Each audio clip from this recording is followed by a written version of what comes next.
Morning everyone, welcome back to my YouTube channel. आज की class में हम करेंगे एसएससी फाउंडेशन नायक बैच 2025 जो इंडियन पॉलिटी है उसकी पहली क्लास का रिवीजन हम करेंगे, जो नवीन सर की क्लास है। नवीन सर की क्लास के हैंड रिटन नोट्स का रिवीजन आज की क्लास में हम करेंगे। अगर आप हमारे चैनल पर नए हैं तो चैनल को सब्सक्राइब जरूर करें ताकि डेली आपको ऐसी ही क्लास मिलती रहे। सबसे पहले हम देखेंगे इंडियन पॉलिटी का सिलेबस, भारतीय राज्य व्यवस्था का सिलेबस क्या क्या है।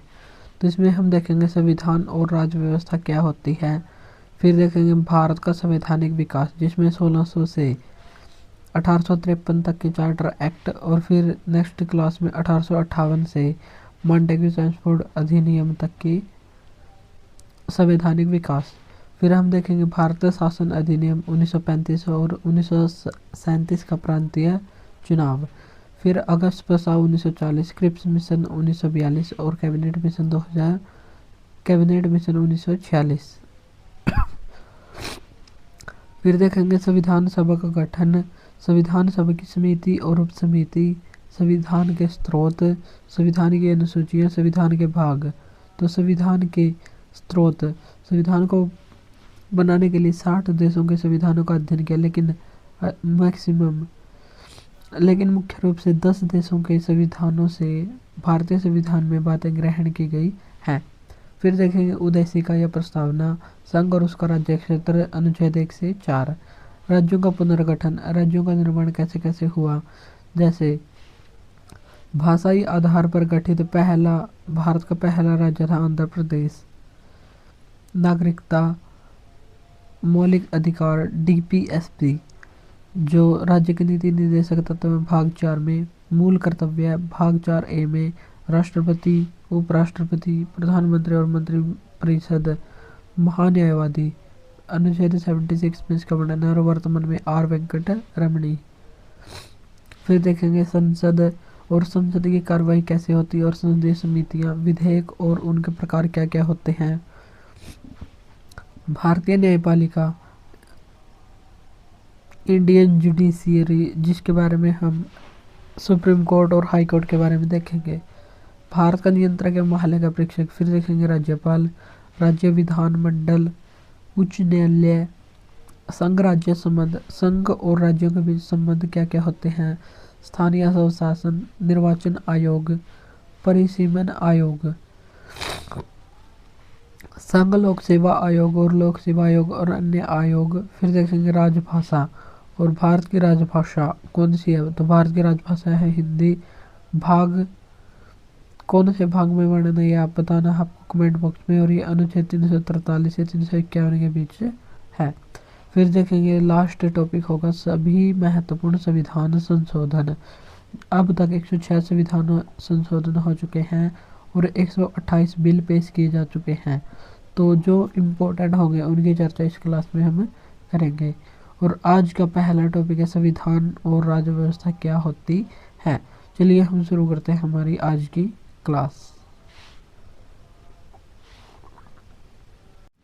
संविधान, संविधान सम और विधान दो शब्दों के मेल से बना है। सम का मतलब है समान और विधान का मतलब है कानून, यानी कि किसी भी राष्ट्र में वहाँ रहने वाले नागरिकों के लिए समान कानून होने चाहिए।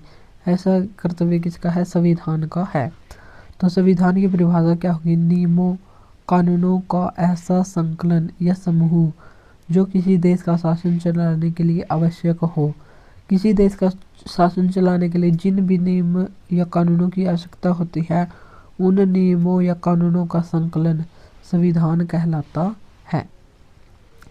और शासन क्या होता है, शासन एक शासक के द्वारा अपने राज्य के संचालन के लिए बनाई गई व्यवस्था ही संचालन कहलाती है। जब कोई शासक अपने राज्य में संचालन करने के लिए, राज्य का संचालन करने के लिए कुछ नियम या कायदे कानून बनाता है और उसके लिए व्यवस्था को स्थापित करता है तो उसे ही हम शासन कहते हैं। राज्य व्यवस्था, राज्य व्यवस्था क्या है, जब संविधान है और संविधान में कुछ बातों को लिखा गया है, लेकिन जब संविधान को व्यवहार में लागू किया जाता है तो वो राज्य व्यवस्था ही उसको लागू करती है। तो संविधान को व्यवहार में लाना राज्य व्यवस्था कहलाता है। जैसे उदाहरण के लिए अनुच्छेद 17 है, जिसमें अस्पृश्यता या छुआछूत के अंत के बारे में बताया गया है। ये संविधान में लिखा गया है।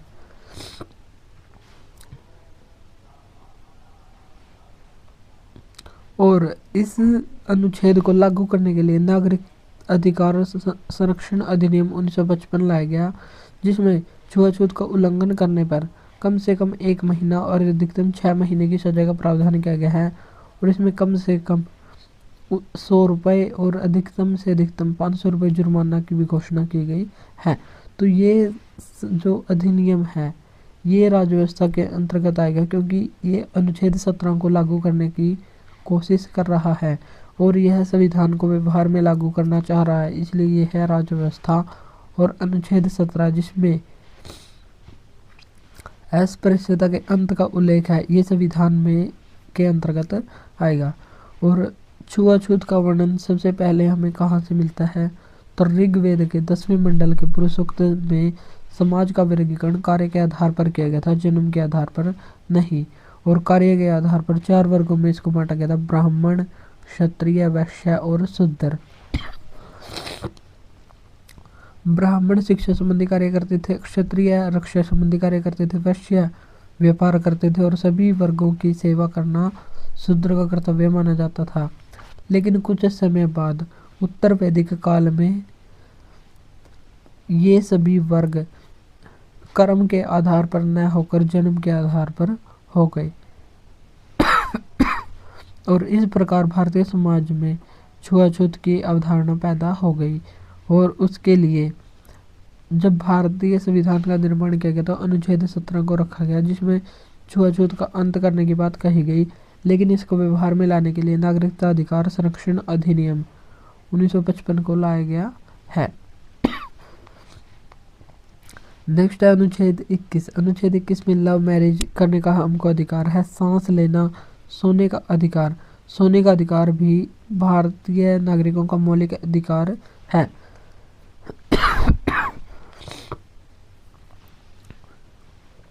4 जून 2011 को रामलीला ग्राउंड में दिल्ली में सोते हुए लोगों पर पुलिस कार्रवाई की गई थी, जिसमें बाबा रामदेव भी शामिल थे और वे किसी प्रकार की व्यवस्था को हानि नहीं पहुंचा रहे थे, यानी कि अपनी नींद ले रहे थे। और नींद में खलल डालने की वजह से, नींद में उनको परेशान करने की वजह से सुप्रीम कोर्ट ने निर्णय दिया कि सोने का अधिकार मौलिक अधिकार है। और जब कोई सो रहा है और किसी व्यवस्था को हानि नहीं पहुंचा रहा है तो उसको सोने से नहीं रोका जा सकता। तो सोने का अधिकार भी मौलिक अधिकार है। राज्य व्यवस्था को चलाने के लिए कि क्या क्या चाहिए, तो राज्य व्यवस्था को चलाने के लिए एक संसद होनी चाहिए जो विधि निर्माण या कानून निर्माण का कार्य करती है। एक न्यायालय होना चाहिए जो कानूनों का पालन न करे उनको दंड दे। और गैर संवैधानिक संस्थाएं भी संविधान को लागू करने में महत्वपूर्ण भूमिका निभाती हैं। और गैर संवैधानिक संस्था, तो यहाँ पर हम देखेंगे संस्थाओं के प्रकार क्या होते हैं। तो संस्थाओं का विभाजन 3 आधार पर किया जाता है।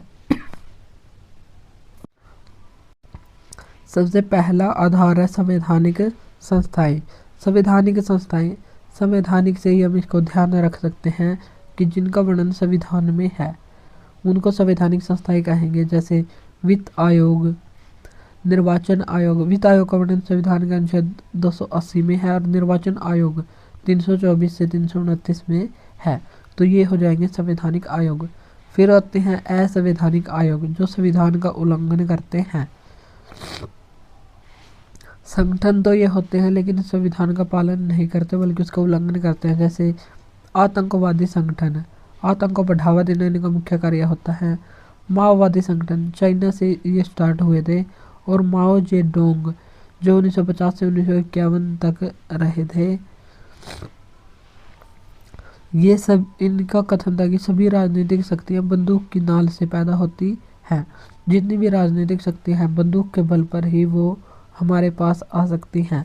तो बंदूक की नाल से ही राजनीतिक शक्तियां पैदा होती हैं। तो ये कहा था माओ जेडोंग के द्वारा। और माओवादी संगठन का उद्देश्य था वंचित वर्ग के सामाजिक और राजनीतिक उत्थान के लिए आंदोलन करना। जो वंचित वर्ग है उसको सामाजिक और राजनीतिक उत्थान प्रदान करना, इसके लिए होते थे माओवादी संगठन और नक्सलवादी संगठन। नक्सलवादी संगठन भारत में 1967 में शुरू हुए थे पश्चिम बंगाल के दार्जिलिंग जिले के नक्सलवाड़ी गांव से। और नक्सलवादी इनका नेता था चारू मजूमदार और इनके सहयोगी थी कानू सान्याल। और नक्सलवादी आंदोलन जमींदारों के खिलाफ अपने हितों की सुरक्षा के लिए शुरू हुए थे। शहरी नक्सलवाद क्या होता है? ग्रामीण क्षेत्रों के नक्सलवादी आंदोलन के समर्थन करने वाले कहलाते हैं शहरी नक्सलवाद। नक्सलवाद को रोकने के लिए एक एक्ट भी आया है, UAPA एक्ट, जो 1967 में आया था। और इसका मतलब क्या है? Unlawful activities prevention act. Unlawful का मतलब है गैर कानूनी एक्टिविटीज गतिविधियां, प्रिवेंशन रोकथाम एक्ट अधिनियम, गैर कानूनी गतिविधियां रोकथाम अधिनियम। तो UAPA एक्ट कब आया था? 1967 में। और भारत में नक्सलवादी आंदोलन की शुरुआत कब हुई थी? 1967 में ही हुई थी। पश्चिम बंगाल के दार्जिलिंग के नक्सलवाड़ी गांव से हुई थी। धारा और अनुच्छेद में क्या अंतर है? जब किसी एक्ट की व्याख्या की जाए तो एक्ट की व्याख्या करने वाले बिंदु कहलाते हैं धारा, और संविधान की व्याख्या करने वाले बिंदु ये कहलाते हैं अनुच्छेद। तो ये दोनों ही अलग अलग हैं। एक्ट का वर्णन करने वाले कहलाएंगे धारा और संविधान की व्याख्या करने वाले बिंदु कहलाएंगे अनुच्छेद। और भारतीय संविधान में अनुच्छेद 395 है। नेक्स्ट, तीसरा आधार, गैर संवैधानिक संस्थाएं। गैर संवैधानिक संस्थाएं, संविधान में इनका कोई जिक्र नहीं होता और ये संविधान को लागू करने में सहायक होती हैं, यानी कि राज्य व्यवस्था का हिस्सा ये होती हैं। और इनका गठन दो तरह से होता है, यानी कि दो प्रकार से इनका गठन होता है। पहला आधार है राष्ट्रपति के द्वारा मंत्रिपरिषद की सलाह पर। जैसे 2015 में नीति आयोग का गठन किया गया, जिसने योजना आयोग को रिप्लेस किया। और राष्ट्रपति द्वारा मंत्रिपरिषद की सलाह पर जो भी आयोग बनाया जाएगा उसको कहेंगे कार्यकारी संस्था। तो नीति आयोग एक कार्यकारी संस्था है। और दूसरा आधार है संसद, जिनके लिए कानून लेकर आएगी, जो अधिनियम लेकर आती है, कानून लेकर आती है, उनको कहते हैं सांविधिक संस्था। तो सांविधिक संस्था और कार्यकारी संस्था ये होते हैं गैर संवैधानिक संस्था। संविधान में जिक्र नहीं होता, लेकिन संसद की कार्यवाही के द्वारा बनाया जाए तो सांविधिक, और राष्ट्रपति द्वारा मंत्रिपरिषद की सलाह पर बना दी जाए तो उसको कहेंगे कार्यकारी संस्था। जैसे NHRC, national human right commission, 1993 में बनाया गया है एक कानून के द्वारा। केंद्रीय सूचना आयोग 2005 के अधिनियम से बनाया गया है। राष्ट्रीय महिला आयोग 1990 के अधिनियम से बनाया गया है। तो ये सभी हो जाएंगे सांविधिक संस्थाएं। संविधान की क्या आवश्यकता है? संविधान के नियमों का पालन सबको करना चाहिए और पालन न करने वालों पर सजा होनी चाहिए। राजतंत्र में कानून निर्माण का कार्य कौन करता है? राजा। और लोकतंत्र में कानून निर्माण का कार्य लोगों के द्वारा चुने गए प्रतिनिधि करते हैं। और अब्राहम लिंकन ने तो कहा था कि लोकतंत्र जनता के लिए, जनता के द्वारा ही शासन है। तो यानी कि जनता के द्वारा चुने हुए प्रतिनिधि लोकतंत्र में कानून निर्माण का कार्य करते हैं और ये प्रत्यक्ष और अप्रत्यक्ष रूप से कानून बनाते हैं। संविधान के काम क्या क्या है? संविधान का पहला काम यह है कि बुनियादी नियमों का ऐसा समूह उपलब्ध कराया जाए जिससे समाज के सदस्यों में समन्वय और विश्वास बना रहे। संविधान का उद्देश्य समाज के सदस्यों के बीच जो जुड़ाव है और विश्वास बनाए रखना ही इसका मुख्य कार्य है। दूसरा कार्य, संविधान में निर्णय लेने की शक्ति संसद के पास है और संविधान यह भी तय करता है कि सरकार कैसे निर्मित होगी। संविधान यह बताएगा कि निर्णय लेने की शक्ति किसके पास होगी और वर्तमान में निर्णय लेने की शक्ति संसद के पास है। और सरकार का निर्माण कैसे होगा, कैसे चुनाव होंगे, वो सभी विधि संविधान ही बताता है। तीसरा कार्य है वह सरकार पर कुछ सीमाएं लगाएगी जिनका उल्लंघन कभी न कर सके। ऐसा ना कर सके कि कोई सरकार तानाशाही बन जाए। लोकतंत्र व्यवस्था में वो अपना तानाशाही रवैया न अपनाए। इसके लिए संविधान उस पर कुछ सीमाएं, कुछ प्रतिबंध भी लगाता है और उसका उल्लंघन कभी न कर सके। और इसलिए ही लोकतंत्र में एक निश्चित कार्यकाल के बाद चुनाव होते हैं। अगर जनता चाहे तो सरकार को बदल भी सकती है। तो कुछ सीमाएं लगाई जाती हैं संविधान के द्वारा और उनका उल्लंघन नहीं कर सकती सरकार। जैसे फंडामेंटल राइट्स हैं, जीवन जीने का अधिकार है, और 19(1)D 19 क्लोज 1 सब क्लोज डी अनुच्छेद में कहीं भी भ्रमण करने का अधिकार, राज्य की सीमा के भीतर हम कहीं भी भ्रमण कर सकते हैं। तो ये हैं हमारे अधिकार। और आपातकाल में भारत में 3 प्रकार का आपातकाल है। अनुच्छेद 352 राष्ट्रीय आपातकाल, जो अब तक 3 बार लग चुका है।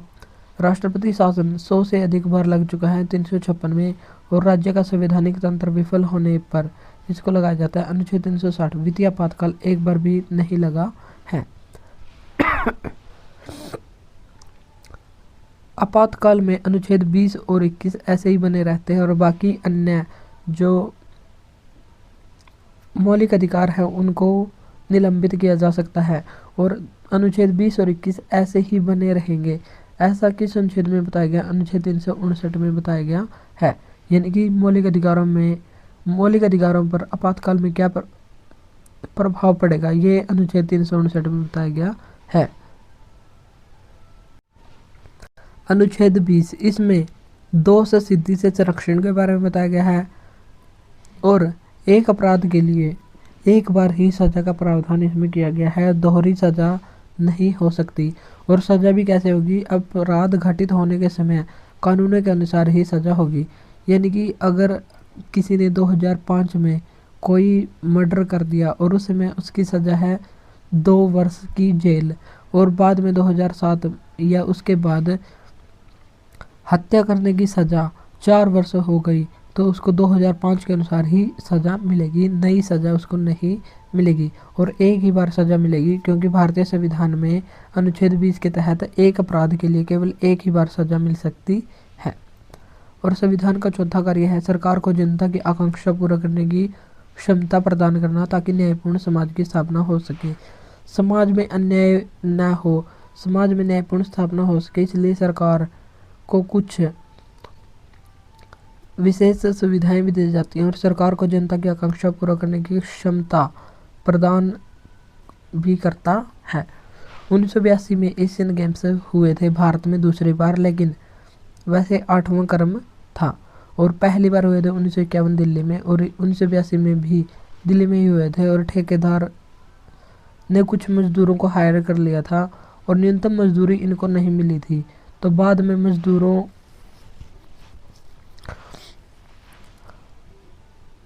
के बारे में पता चला, तो सुप्रीम कोर्ट ने निर्णय दिया कि ठेकेदार से उनकी मजदूरी वसूली जाए और उसके बाद इनको मजदूरी दी जाए। तो ऐसे न्यायपूर्ण समाज की स्थापना की जाती है। एक व्यक्ति थे मचल लालुंग, जो असम के थे और 23 वर्ष की आयु में 1951 में हिरासत में ले गए थे। और सामान्य मारपीट, जो धारा आईपीसी की धारा, अब तो बीएनएस हो गई है, भारतीय न्याय संहिता, आईपीसी की धारा 323 के तहत सामान्य मारपीट के मामले में गए थे। उसके लिए थोड़ी सी सज़ा का प्रावधान होता है, लेकिन किसी ने उसकी ओर ध्यान नहीं दिया, क्योंकि वो गरीब समाज से संबंधित था। और 2005 में उसको, जो नेशनल ह्यूमन राइट कमीशन है और इत्यादि संगठनों के आधार पर इसको रिहा कर लिया गया और 54 वर्ष बाद इसको रिहा किया गया।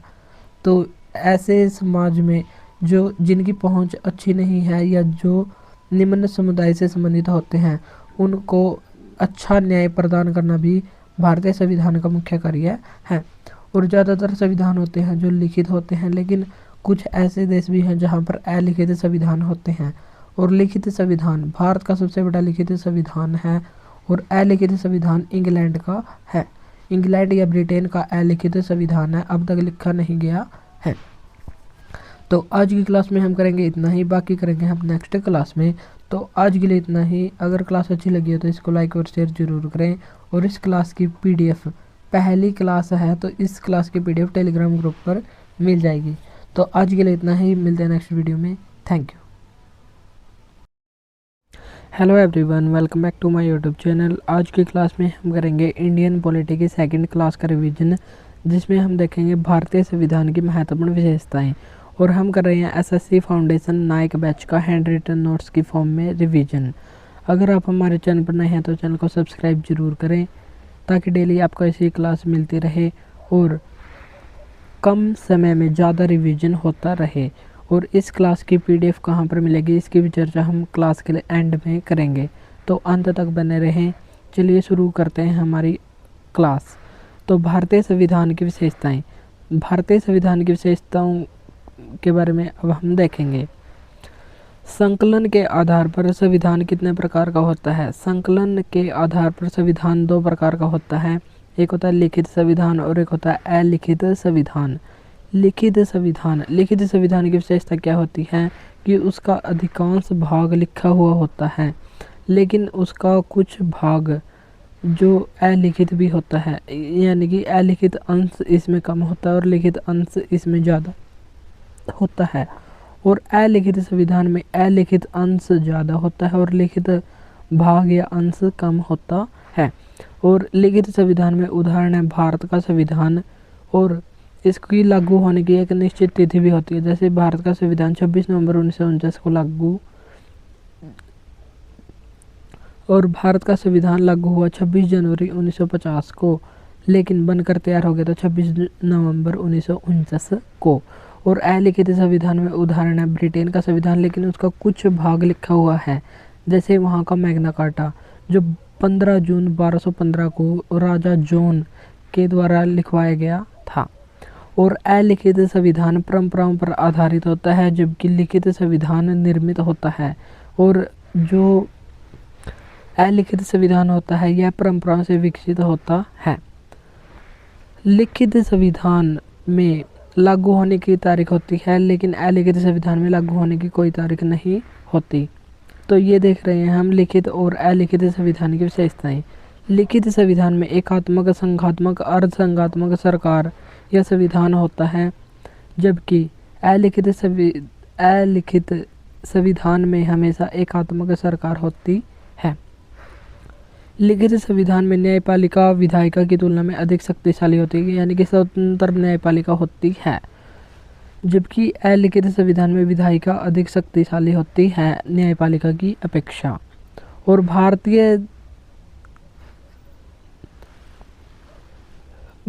में भी स्वतंत्र न्यायपालिका है, तो वहाँ भारत में लिखित संविधान है और इंग्लैंड में विधायिका सर्वोच्च है, तो और वहाँ पर अलिखित संविधान है।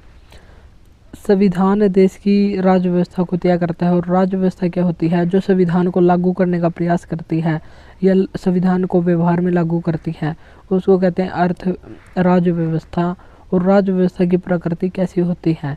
तो राज्य व्यवस्था की प्रकृति एकात्मक, संघात्मक या अर्धसंघात्मक, तीन तरह की हो सकती है। अब हम देखेंगे कि एकात्मक सरकार या एकात्मक संविधान क्या है। एकात्मक सरकार या एकात्मक संविधान जिसमें शक्तियों का केंद्रीकरण होता है, यानी कि सिर्फ एक ही सरकार शक्तियों का इस्तेमाल कर सकती है। जैसे ब्रिटेन में होता है राजा, और फ्रांस का राष्ट्रपति होता है, और जापान में भी प्रधानमंत्री होता है। तो सत्ता एक व्यक्ति के हाथ में या एक सरकार के हाथ में होती है, तो यहाँ पर शक्तियों का इस्तेमाल केवल एक ही सरकार करती है, इसलिए यहाँ पर होता है शक्तियों का केंद्रीकरण। और भारत में द्वैध शासन है, यानी कि केंद्र और राज्य सरकारों में शक्तियों का विभाजन किया गया है। तो भारत में है शक्तियों का विभाजन अनुसूची 7 के तहत, और अनुसूची 7 के तहत 3 प्रकार की सूचियाँ बनाई गई हैं: संघ सूची, राज्य सूची और संवर्ती सूची। संघ सूची जिसमें मूल संविधान में 97 विषय शामिल थे, लेकिन वर्तमान में है 100। राज्य सूची जिसमें मूल संविधान में 66 विषय शामिल थे, लेकिन वर्तमान में है 61। और संवर्ती सूची में 47 विषय मूल संविधान में शामिल थे, लेकिन वर्तमान में है 52। और ये राज्य सूची के विषय 42वें संविधान संशोधन के द्वारा संवर्ती सूची में जोड़े गए थे, जिसमें शिक्षा, वन, नापतोल, वन्य जीव इत्यादि शामिल हैं। एकात्मक सरकार किन देशों में अधिकतर मिलती है? जहां पर कम क्षेत्रफल होता है और कम जनसंख्या वाले देशों में एकात्मक सरकार होती है। और यहाँ पर केंद्र और राज्यों के बीच विवाद भी बहुत ही कम होते हैं और निर्णय तेजी से होते हैं, इसलिए ये कम खर्चीली होती है और इसमें क्षेत्रीय महत्वाकांक्षा पूर्ण नहीं होती। अगर संघात्मक सरकार होगी तो वहाँ पर जो संघीय जो राज्य सरकारें होंगी अपने स्थानीय मुद्दों को भी केंद्र तक पहुँचा सकती हैं, लेकिन एकात्मक सरकार में सभी शक्तियाँ केंद्र के पास ही होंगी और जो छोटे मोटे क्षेत्र हैं उनकी जो महत्वाकांक्षाएं हैं वो पूरी नहीं हो पाएंगी। तो एकात्मक सरकार का ये गुण भी एक दोष भी है कि क्षेत्रीय महत्वाकांक्षा कंप्लीट नहीं हो पाती। नेक्स्ट है संघात्मक सरकार या संघात्मक संविधान, जहाँ पर शक्तियों का विकेंद्रीकरण या बंटवारा हो। जैसे भारत में है राज्य सरकार और केंद्र सरकार, दोनों के बीच शक्तियों का विभाजन है और वर्तमान में भारत में 28 राज्य हैं और 8 यूटी हैं, यानी कि भारतीय संघ 36 इकाइयों में विभाजित है और वहाँ पर शक्तियों का बंटवारा किया गया है। और भारत में है द्वैध सरकार या ड्वेल गवर्नमेंट। और संघात्मक सरकार कहाँ पर मिलती है? जहाँ पर बड़ा क्षेत्रफल होता है और विशाल जनसंख्या वाले देशों में इसको अपनाया जाता है और केंद्र और राज्यों के बीच अधिक विवाद उत्पन्न होते हैं और यहाँ पर निर्णयों में देरी होती है, इसलिए ये अधिक खर्चीली भी होती है। लेकिन इसका एक फ़ायदा है कि क्षेत्रीय महत्वाकांक्षाएं पूरी होने के चांस ज़्यादा रहते हैं, तो लगभग क्षेत्रीय महत्वाकांक्षा पूरी ही हो जाती है।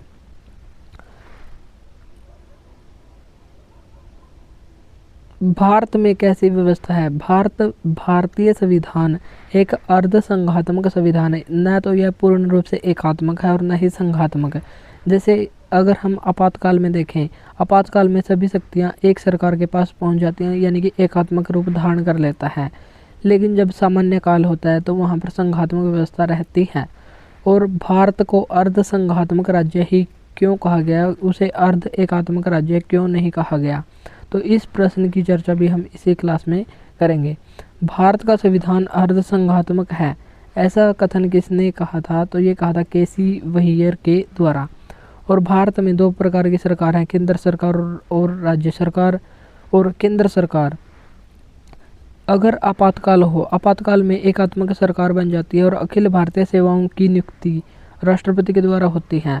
और भारतीय संविधान में केंद्र और राज्य सरकार हैं और भारतीय संविधान की अनुसूची 7 में 3 प्रकार की सूचियां दी गई हैं, जिसमें राज्य सूची, समवर्ती सूची और केंद्र सूची हैं। और राज्य सूची के लिए भी 61 विषय दिए गए हैं, यानी कि 61 विषयों पर राज्य सरकार कानून बना सकती है।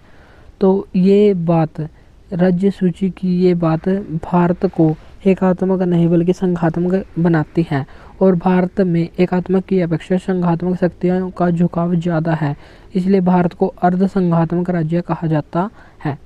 भारतीय संविधान में एकात्मक और संघात्मक दोनों का ही स्वरूप है, लेकिन संघात्मक की ओर झुकाव ज़्यादा है, इसलिए भारतीय संविधान अर्ध संघात्मक है, अर्ध एकात्मक नहीं। तो ये बात हमको यहाँ पर ध्यान रखनी है। और भारत के संविधान को सहकारी संघवाद किसने कहा था? तो ये कहा था ग्रेनविल ऑस्टिन ने। तो ये विद्वानों के कथन भी हमको ध्यान रखने हैं। केंद्रीयकरण के साथ संघ, यानी कि भारतीय संविधान केंद्रीयकरण के साथ एक संघ है, ऐसा किसने कहा था? आइवर जेनिंग्स के द्वारा कहा गया था। और भारतीय संविधान को सहकारी संघवाद कहा है ग्रेनविल ऑस्टिन ने। और एक कथन और था, भारत का संविधान अर्ध संघात्मक है, ये कहा था केसी वहीयर के द्वारा। अब हम देखेंगे 3 शब्द, संघ, परिसंघ, एक तो होता है कन्फेडरेशन और एक होता है फेडरेशन और एक होता है यूनियन। तो अब हम इन तीनों को देखेंगे। परिसंघ या कन्फेडरेशन क्या होता है? कन्फेडरेशन या परिसंघ सबसे कमज़ोर होता है। जैसे अमेरिका का एग्जाम्पल हम देख लेते हैं। America, United states of America, इसको स्वतंत्रता मिली 4 जुलाई 1776 को और इसके लिए ब्रिटेन से आज़ाद हुआ था 4 जुलाई 1776 को। और इसके लिए क्रांति हुई थी वहाँ पर 1775 से 1783 के बीच। और ब्रिटेन से आज़ाद होने में अमेरिका की सहायता फ्रांस ने की थी। और अमेरिका स्वतंत्र हो गया और स्वतंत्रता के बाद अमेरिका में एक परिसंघ बनाया गया। परिसंघ बनाया गया था 1777 में। परिसंघ का मतलब क्या होता है? वहाँ पर 13 कॉलोनी थी और 13 कॉलोनी ने आपस में मिलकर एक परिसंघ बनाया और इन्होंने ऐसा निर्णय लिया कि इसकी सदस्यता स्वैच्छिक होगी, यानी कि जो भी 13 कॉलोनी में से कोई भी इसमें शामिल होना चाहिए तो हो सकता है, और अगर इससे बाहर होना चाहिए वो बाहर भी हो सकता है। लेकिन अगर हम किसी बाहरी देश में अगर अपना प्रतिनिधित्व करेंगे तो हम एक होकर करेंगे, और वैसे हम सभी अलग अलग होंगे। तो दिखने के लिए तो एक होंगे, लेकिन वैसे ये संघ के रूप में वैसे ये अलग अलग होंगे। तो ये होता है परिसंघ, और इसमें सदस्यता स्वैच्छिक होती है, यानी कि अगर चाहें तो वो बाहर भी हो सकते हैं। और इस परिसंघ ने अमेरिका में जो परिसंघ बना 1777 में, और इसने अपना कार्य 8 वर्षों तक ही किया था, 1781 से 1789 तक। और 1789 में इसको ख़त्म कर दिया गया था, क्योंकि 1789 में अमेरिका का संविधान बनकर तैयार हो गया था, और अमेरिका का संविधान मार्च 1789 में लागू भी हो गया था। नेक्स्ट वर्ड है संघ या फेडरेशन। संघ या फेडरेशन क्या होता है, इसका एग्जाम्पल हम देखेंगे USSR, union of Soviet socialist Republic. जो सोवियत संघ है इसकी स्थापना कब की गई थी, रूसी क्रांति हुई थी 1917 में, और जार निकोलस से स्वतंत्रता मिल गई थी, और 15 देशों ने मिलकर 1922 से 24 के बीच यूएसएसआर का गठन किया था। और इसमें फेडरल से अलग होने के लिए एक संधि को तोड़ना होता है, और शर्तों के आधार पर अलग हुआ जा सकता है। इसमें एक संधि के तहत 15 देश शामिल हो गए, और अगर कोई देश इससे बाहर होना चाहे तो उसको संधि की शर्तों को तोड़ना होगा। संधि की शर्तों को तोड़ने के बाद ही वो इससे अलग हो सकता है। लेकिन यूएसएसआर का विघटन हो चुका है, ये हुआ था 25 दिसंबर 1991 को, और इसका विघटन जो राष्ट्रपति थे उस समय मिखाइल गोर्बाचेव, जिनका अभी हाल ही में 2023 में ही निधन हुआ है, मिखाइल गोर्बाचेव का, इनके समय ही विघटन हुआ था। और परिसंघ सबसे कमज़ोर होता है, और उसकी सदस्यता स्वैच्छिक होती है, जबकि फेडरेशन या संघ की सदस्यता स्वैच्छिक नहीं होती, बल्कि कुछ शर्तों के आधार पर ये आपस में जुड़े हुए होते हैं, और शर्तों या संधि को तोड़कर ही अलग हो सकते हैं। और संघ क्या है, संघ जैसे इसका उदाहरण देखेंगे हम फेडरेशन का, अमेरिका में 50 राज्य हैं, और ये संघ के तहत जुड़े हुए हैं, और यूनाइटेड स्टेट्स ऑफ अमेरिका इसलिए इनको कहते हैं, और शर्तों के आधार पर जुड़े हुए हैं। शर्तों या संधि को तोड़कर ये अलग हो सकते हैं। और जो अवशिष्ट शक्तियां हैं, अवशिष्ट शक्तियां कौन सी शक्तियां होती हैं, जिन शक्तियों का जिक्र संविधान में नहीं होता उनको कहते हैं अवशिष्ट या रेजिडुअरी पावर। और फेडरल सिस्टम में ये शक्तियाँ स्टेट को प्राप्त होती हैं, और स्टेट का अधिकार होता है, इसलिए स्टेट यहाँ पर संप्रभु होते हैं। संप्रभु का मतलब होता है आंतरिक निर्णय लेने में स्वतंत्र होते हैं। लेकिन भारत में ऐसी शक्तियाँ केंद्र के पास हैं या संसद के पास हैं। तो अवशिष्ट शक्तियाँ भारत में संसद के पास हैं, लेकिन अमेरिका में ये राज्यों के पास हैं। संप्रभु का मतलब होता है आंतरिक और बाह्य निर्णय लेने में स्वतंत्र। और एक नोट लगाकर हमको बात ध्यान रखने की, भारत में राज्य संप्रभु नहीं हैं, बल्कि केंद्र सरकार संप्रभु है। और अब हम देखेंगे संघ या यूनियन का मतलब क्या है। यूनियन या संघ क्या होता है। जैसे 1857 की क्रांति हुई, और 1857 की क्रांति से पहले 1773 से लेकर 1857 की क्रांति तक भारत में ईस्ट इंडिया कंपनी का शासन था। लेकिन ईस्ट इंडिया कंपनी का शासन 1857 की क्रांति के साथ ही खत्म हो गया, और क्राउन का रूल 1858 में शुरू हुआ, और ये 1947 तक रहा। और इसमें कुछ ऐसे राज्य थे, 1858 के एक्ट में 2 प्रावधान किए गए, ऐसे राज्य जिन पर अंग्रेजों ने अधिकार कर लिया है, जैसे बक्सर का युद्ध हुआ था, प्लासी की लड़ाई हुई थी। तो जिन जिन राज्यों पर ब्रिटेन का सीधा अधिकार हो गया, तो उनके लिए कुछ अलग नियम बनाए गए, और जो देसी रियासतें थी उनके लिए कुछ अलग नियम बनाए गए थे। जो देसी रियासतें सीधे नियंत्रण में नहीं थी। और 1935 में एक अधिनियम भी आया जिसमें संघीय व्यवस्था अपनाई गई थी, और 1947 में भारत को आज़ाद कर दिया गया, और 562 रियासतें भारत में थी जिन्होंने साइन कर रखे थे। तो जो भारत के संविधान निर्माता थे वो नहीं चाहते थे कि भारत कई टुकड़ों में विभाजित हो, इसलिए उन्होंने संघ, जो 562 रियासतें थी उनको अलग नहीं होने दिया, बल्कि उनको एक ही संघ में बनाए रखा। और भारत में संघीय व्यवस्था को अपना लिया गया। और भारत में जो राज्य हैं या जो भी संघ, भारत में जो इकाइयां हैं वो अपने आप अलग नहीं हो सकती। तो ये शब्द का अर्थ, भारतीय जो संविधान निर्माताओं ने इसका अर्थ लिया कि इसमें राज्य अपनी पारस्परिक सहमति से अलग नहीं हो सकते। जैसे हमारा शरीर है, शरीर के किसी अंग जैसे हाथ या पैर को हटा दिया जाए तो उसका कोई महत्व नहीं रहेगा, वैसे ही भारतीय संघ ये यूनियन है और उसका यदि कोई राज्य अलग हो जाता है तो उसको कोई महत्व नहीं रहेगा।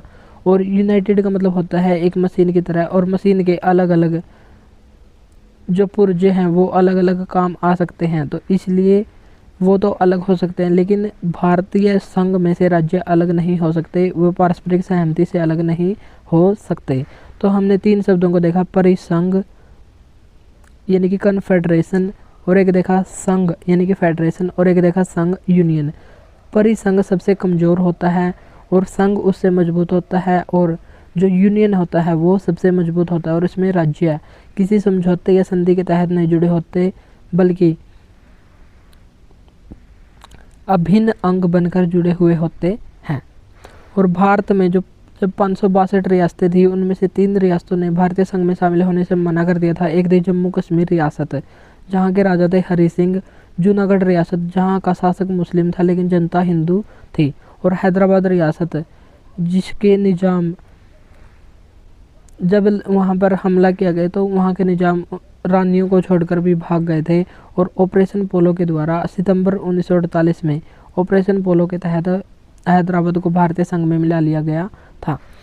परिसंघ, कन्फेडरेशन, संघ, फेडरेशन और संघ यूनियन अलग अलग होना इसमें आसान होता है, लेकिन संघ या फेडरेशन में अलग होना मुश्किल होता है। और जो संघ होता है यूनियन, इसमें अलग ही नहीं हो सकते, जो राज्य जुड़े हुए होते हैं वो अलग ही नहीं हो सकते। संविधान देश की सरकार का स्वरूप बताता है। जो संविधान होता है किसी भी देश का, वो देश की सरकार का स्वरूप बताता है कि वहाँ पर कैसी सरकार है। और सरकार के भी कई प्रकार होते हैं, जैसे संसदात्मक सरकार, अध्यक्षात्मक सरकार और अध्यक्षात्मक सरकार। संसदात्मक सरकार कहाँ कैसी सरकार होती है, जहाँ पर राज्य का प्रमुख और शासन का प्रमुख अलग अलग होते हैं। जैसे भारत में राज्य का प्रमुख या नामात्र का प्रमुख है राष्ट्रपति, और शासन या वास्तविक प्रमुख है प्रधानमंत्री। तो भारत इसका एग्जाम्पल हो जाएगा। और अध्यक्षात्मक, जहाँ पर राज्य और शासन का प्रमुख एक ही व्यक्ति होता है, जैसे अमेरिका में राष्ट्रपति ही सर्वे सर्वा है, वो देश का राज्य प्रमुख भी होता है और शासन प्रमुख भी होता है। तो अमेरिका इसका अच्छा उदाहरण बन जाएगा। अर्ध अध्यक्षात्मक प्रणाली, जहाँ पर संसदात्मक और अध्यक्षात्मक दोनों सरकारों के गुण मिलते हैं, उसे कहते हैं अर्ध अध्यक्षात्मक प्रणाली। और भारत में कैसी प्रणाली है, भारत में संसदीय शासन प्रणाली है, जो ब्रिटेन से हमने ग्रहण की है। यहाँ पर वास्तविक प्रमुख है प्रधानमंत्री और नामात्र का प्रमुख है राष्ट्रपति। संविधान का वर्गीकरण, संविधान को कितने तरह से बांटा जा सकता है, तो उत्पत्ति के आधार पर संविधान का वर्गीकरण करते हैं। तो उत्पत्ति के आधार पर संविधान 2 प्रकार का होता है, निर्मित और विकसित। निर्मित का मतलब होता है किसी संविधान सभा के द्वारा, किसी व्यक्तियों के द्वारा बनाया गया संविधान, और इसका उदाहरण है भारत का संविधान। एक होता है विकसित, विकसित का मतलब है परंपराओं से विकसित हुआ संविधान, और ये अलिखित संविधान भी होते हैं अधिकतर, और ब्रिटेन के संविधान का उदाहरण यहाँ पर सही होगा। शासन प्रणाली के आधार पर, शासन प्रणाली के आधार पर भी संविधान 2 प्रकार का होता है, एक होता है राजतंत्र और एक होता है लोकतंत्र। राजतंत्र का मतलब होता है राजा का शासन, राजा अपने शासन को चलाने के लिए, राज्य की व्यवस्था को चलाने के लिए कुछ नियम या कानून बनाता है, उनको कहते हैं राजतंत्र। और लोकतंत्र, लोकतंत्र का मतलब होता है लोगों का शासन, लोगों की चुनी हुई सरकार, और लोगों के लिए ही चुनी हुई सरकार, और लोगों के द्वारा ही चुनी हुई सरकार, तो उसको कहते हैं लोकतंत्र, और ये भारत में पाई जाती है। संशोधन के आधार पर, संशोधन के आधार पर भी संविधान 2 प्रकार का होता है, एक होता है कठोर और एक होता है लचीला। कठोर संविधान, जहाँ पर संशोधन करना बहुत ही मुश्किल हो, और इसका उदाहरण है अमेरिका। और लचीला, जहाँ पर संशोधन करना बहुत ही आसान हो, और इसका उदाहरण है श्रीलंका। लेकिन भारत का संविधान कैसा है, कभी कठोर है और कभी लचीला। यह अंशतः लचीला और अंशतः कठोर संविधान है। इसमें कुछ ऐसे नियम भी हैं, कुछ ऐसे विषय हैं जिन पर कानून में संशोधन करना, जिन पर संशोधन करना काफ़ी कठिन है, जहाँ पर 2/3 बहुमत से भी प्रस्ताव पास करना पड़ता है, और राज्यों की जो राज्य विधानसभाएं हैं उनमें से भी आधे से ज़्यादा की सहमति लेनी पड़ती है। तो कुछ ऐसे प्रस्ताव भी हैं, लेकिन कुछ विषय ऐसे हैं जो साधारण बहुमत से भी पारित हो सकते हैं। तो भारत का संविधान कुछ जगह लचीला और कुछ जगह कठोर है, यानी कि दोनों का मिश्रण है। संघ के आधार पर संविधान का वर्गीकरण संघात्मक और एकात्मक। संघात्मक जहाँ पर संघीय शासन हो या शक्तियों का विभाजन हो, और एकात्मक एक ही सरकार शक्तियों का प्रयोग करे। लेकिन भारत में यहाँ पर भी अर्ध संघात्मक व्यवस्था मिलती है। संकलन के आधार पर भी संविधान 2 प्रकार का होता है, लिखित और अलिखित संविधान। और लिखित का उदाहरण है भारत। और लिखित का मतलब ये नहीं कि सब कुछ लिखा हुआ हो, इसका अधिकांश भाग लिखित होता है, लेकिन कम भाग अलिखित भी होता है। और अलिखित संविधान में अधिकतर भाग अलिखित, लेकिन कुछ भाग लिखित भी होता है। जैसे ब्रिटेन के संविधान में 1215 का मैग्ना कार्टा लिखा हुआ है, जहाँ पर नागरिकों को कुछ मौलिक अधिकार प्रदान किए गए थे। लिखित संविधान और अलिखित संविधान। लिखित संविधान के उदाहरण कौन कौन से? America, France, Pakistan, Bharat. और अमेरिका का संविधान सबसे पुराना लिखित संविधान है, जो 1789 में लागू हो गया था।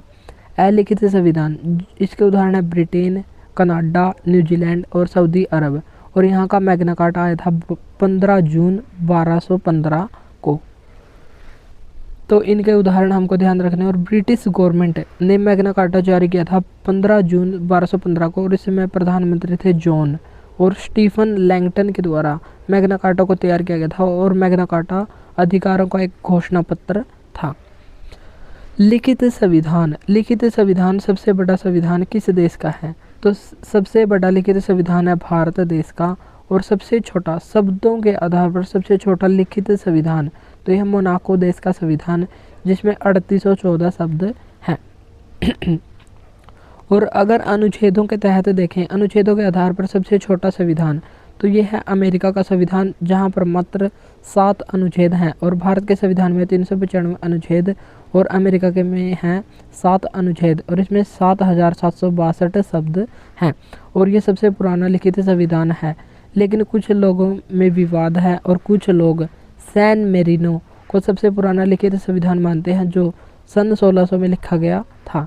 लेकिन ज़्यादातर लोगों ने इसको अमान्य घोषित कर दिया है, और अमेरिका के संविधान को ही सबसे पुराना लिखित संविधान मानते हैं। तो अमेरिका का संविधान सबसे पुराना लिखित संविधान है। सबसे नया संविधान। सबसे नया संविधान है क्यूबा का संविधान, और क्यूबा का संविधान 2019 में लागू हुआ था। और नेपाल का संविधान ये 2015 में लागू हुआ था, लेकिन सबसे नया है क्यूबा का संविधान। एशिया का सबसे पुराना संविधान किस देश का है? तो ये जापान का संविधान है, जिसे मिजी संविधान के नाम से भी जानते हैं। और जापान का संविधान लागू हुआ था 1889 में, और जापान की संसद को कहते हैं डाइट। तो ये भी हमको यहाँ पर रखना है ध्यान। भारतीय संविधान का जनक किसको माना जाता है? तो भारतीय संविधान का जनक या पिता डॉक्टर भीमराव अंबेडकर को माना जाता है। डॉक्टर भीमराव अंबेडकर प्रारूप समिति के अध्यक्ष थे, और प्रारूप समिति या मसौदा समिति या ड्राफ्ट कमेटी की स्थापना 29 अगस्त 1947 को हुई थी, और इसमें 7 सदस्य थे। हिंदू कोड बिल ये कब आया था? ये 1955 में आया था। भारतीय संविधान को इंग्लिश में किसने लिखा था? तो भारतीय संविधान को इंग्लिश में लिखा था प्रेम बिहारी नारायण रायजादा ने, और हिंदी भाषा में लिखा था वसंत कृष्ण वेद के द्वारा। प्रेम बिहारी नारायण रायजादा ने लिखने के लिए कोई फीस नहीं ली थी, लेकिन उन्होंने अपने हर पेज पर, संविधान के हर पेज पर अपना नाम लिखा है प्रेम। और इन्होंने अपने गुरु का भी नाम लिखा है अंतिम पेज पर, और इनके गुरु का नाम था राम प्रसाद सक्सेना। तो राम प्रसाद सक्सेना का नाम संविधान के अंतिम पेज पर लिखा है प्रेम बिहारी नारायण रायजादा ने। अब हम देखेंगे जो जितना भी आज की क्लास में हमने पढ़ा है उससे रिलेटेड क्वेश्चन। तो पहला क्वेश्चन है, भारतीय संविधान सहकारी संघवाद है, ऐसा किसने कहा था? तो ये कहा था ग्रेनविल ऑस्टिन ने। भारतीय संघवाद की विशेषताएं क्या क्या हैं? संघवाद की विशेषता जहाँ पर शक्तियों का विभाजन होता है, यानी कि द्वैध शासन प्रणाली होती है, केंद्र और राज्य सरकारों के बीच शक्तियों का विभाजन होता है। और भारतीय संविधान की 7वीं अनुसूची 7वीं अनुसूची में 3 प्रकार की लिस्ट है, संघ सूची, राज्य सूची और समवर्ती सूची, यानी कि ये भी संघवाद की विशेषता है। अवशिष्ट शक्तियाँ केंद्र में निहित होती हैं। जो केंद्र है यह संसद है, संसद में निहित होती हैं। अवशिष्ट शक्तियाँ जो हमने 3 सूची के बारे में बताया है, उन 3 सूची में जो विषय नहीं हैं उन विषयों को अवशिष्ट शक्तियों में रखा जाता है और ये संसद के पास होती हैं और संसद संप्रभु होती है। पारस्परिक सहमति किस में होती है? पारस्परिक सहमति फेडरेशन या संघ में होती है। संघीय सिद्धांत के साथ एकात्मक राज्य है, ऐसा किसने कहा है? तो ये केसी वहीयर के द्वारा कहा गया है। संघवाद का अर्थ क्या होता है? संघवाद का अर्थ होता है द्वैध सरकार, यानी कि देश में सरकार के एक से अधिक सत्रों का अस्तित्व, यानी कि जैसे केंद्र स्तर पर केंद्र सरकार, राज्य स्तर पर राज्य सरकार और स्थानीय स्तर पर स्थानीय स्वशासन। तो ये होता है संघवाद, यानी कि देश में अलग अलग सत्रों पर अलग अलग सरकारों का गठन होना। एकात्मक क्या होती है? जहाँ पर सिर्फ एक ही सरकार होती है और इसका ही डिसीजन अंतिम माना जाता है। भारतीय संविधान में सरकार का अर्ध संघीय रूप ग्रहण हमने कहाँ से लिया है? तो ये कनाडा के संविधान से लिया गया है। भारतीय संघीय प्रणाली की विशेषता क्या है? विवादों के निपटारे के लिए स्वतंत्र न्यायपालिका है, यहाँ पर लिखित संविधान है और केंद्र राज्यों के बीच शक्ति का विभाजन भी किया गया है। केंद्र और राज्यों के बीच शक्ति का विभाजन, संघ सूची और राज्य सूची। तो इन सूची से भी हम देख सकते हैं कि केंद्र और राज्यों के बीच शक्तियों का विभाजन किया गया है। तो ये थी आज की हमारी क्लास, जिसमें हमने जितने भी इम्पोर्टेंट क्वेश्चन बन सकते थे और जितनी भी थ्योरी थी सभी का हमने रिवीजन कर लिया है। अगर क्लास आपको अच्छी लगे तो इसको लाइक और शेयर जरूर करें और इस क्लास की पीडीएफ के लिए हमारे व्हाट्सएप नंबर दिया गया है, तो वहाँ पर जाकर इस क्लास की पीडीएफ को भी ले सकते हैं और व्हाट्सएप ग्रुप में ऐड भी हो सकते हैं।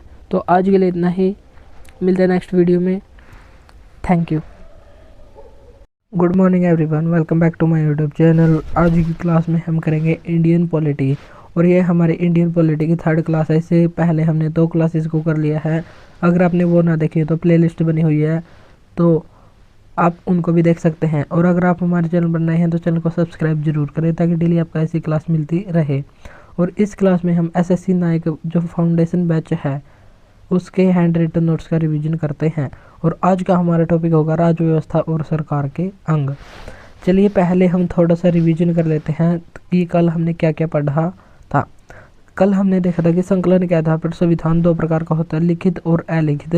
लिखित का मतलब ये नहीं है कि सब कुछ लिखित हो, जिसका अधिकांश भाग लिखित होता है लेकिन कम भाग अलिखित भी होता है। और अलिखित का मतलब ये नहीं कि सब कुछ लिखा हुआ नहीं है, उसका अधिकांश भाग अलिखित लेकिन कुछ भाग लिखित भी जरूर होता है। और सबसे छोटा लिखित संविधान शब्दों के आधार पर होता है मोनाको देश का संविधान, जिसमें 3814 शब्द हैं। अनुच्छेदों के आधार पर सबसे छोटा है अमेरिका का संविधान, जिसमें 7 अनुच्छेद हैं और 7762 शब्द हैं। और सबसे बड़ा संविधान ये है भारत का संविधान। यह शब्द के आधार पर देख लिया, अनुच्छेदों के आधार पर, दोनों ही आधारों पर भारत का संविधान सबसे बड़ा संविधान है। और भारतीय संविधान में शब्द जब मूल संविधान लागू हुआ था तो उस समय यानी कि 26 जनवरी 1950 को लागू होने के समय इसमें 1,17,369 शब्द थे और कुल अनुच्छेद इसमें 395 हैं, लेकिन वर्तमान में इसमें 448 अनुच्छेद हैं। अगर हमको 448 भी दिखाया जाए और 395 ऑप्शन में ना हो तो हम 448 को राइट आंसर मानेंगे। अमेरिका का संविधान कब बनकर तैयार हो गया था? 1789 में। और एशिया का सबसे पुराना संविधान है 1889 में तैयार हुआ, जापान का मीजी संविधान। और सबसे प्राचीन अलिखित संविधान किस देश का है? तो ये है ब्रिटेन का संविधान।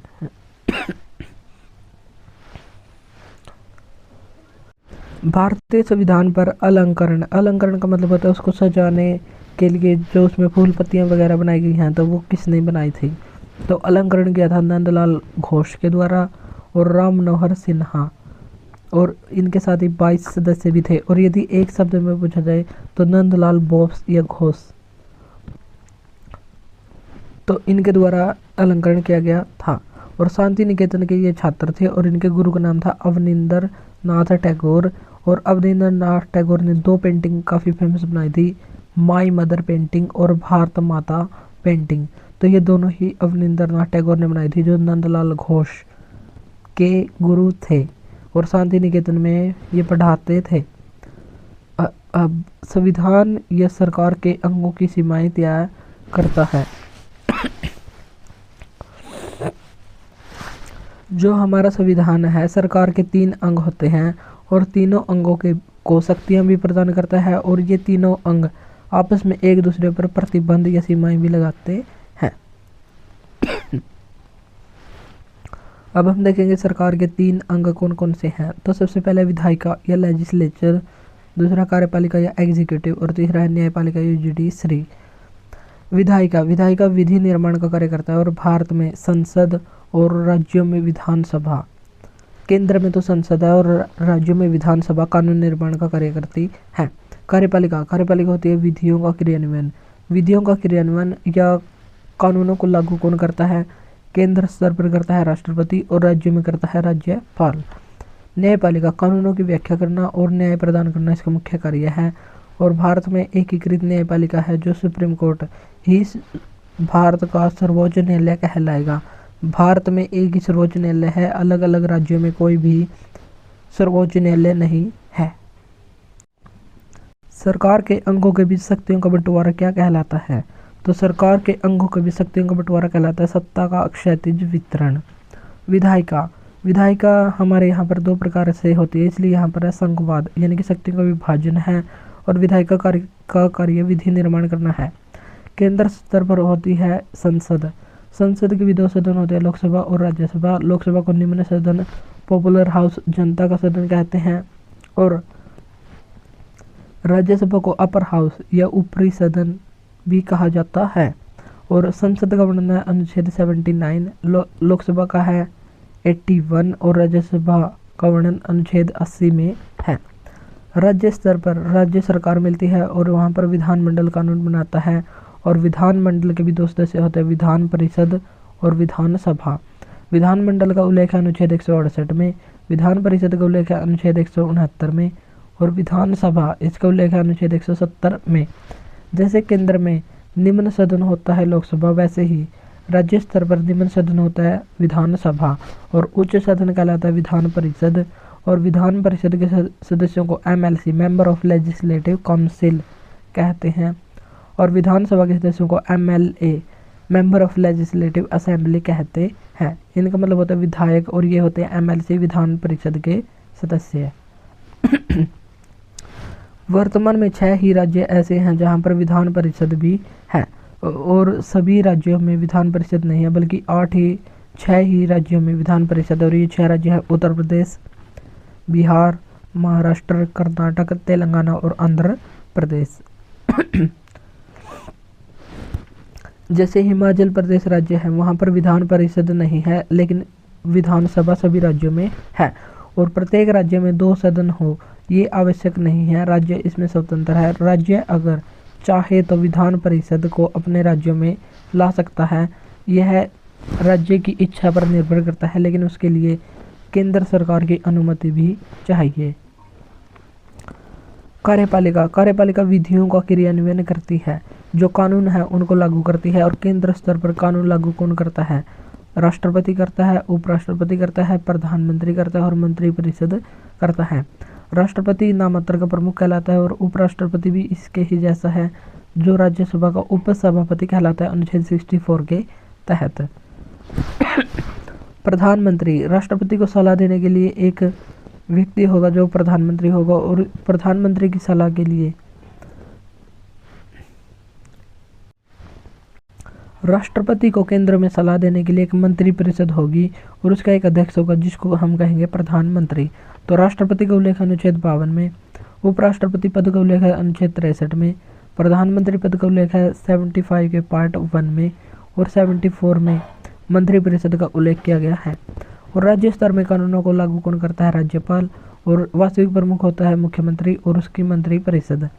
केंद्र में होता है राष्ट्रपति और स्टेट में होता है राज्यपाल। राज्यपाल को सलाह देने के लिए एक मंत्रिपरिषद होगी जिसका अध्यक्ष मुख्यमंत्री होगा और राज्यपाल का उल्लेख है अनुच्छेद 153 में।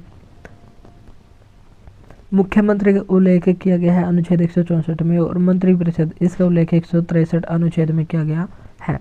न्यायपालिका न्यायपालिका होती है कानूनों को लागू करना और कानूनों की व्याख्या करना और जो कानूनों का पालन नहीं कर रहे उनको दंड देना, समाज में न्याय स्थापित करना न्यायपालिका का कार्य होता है।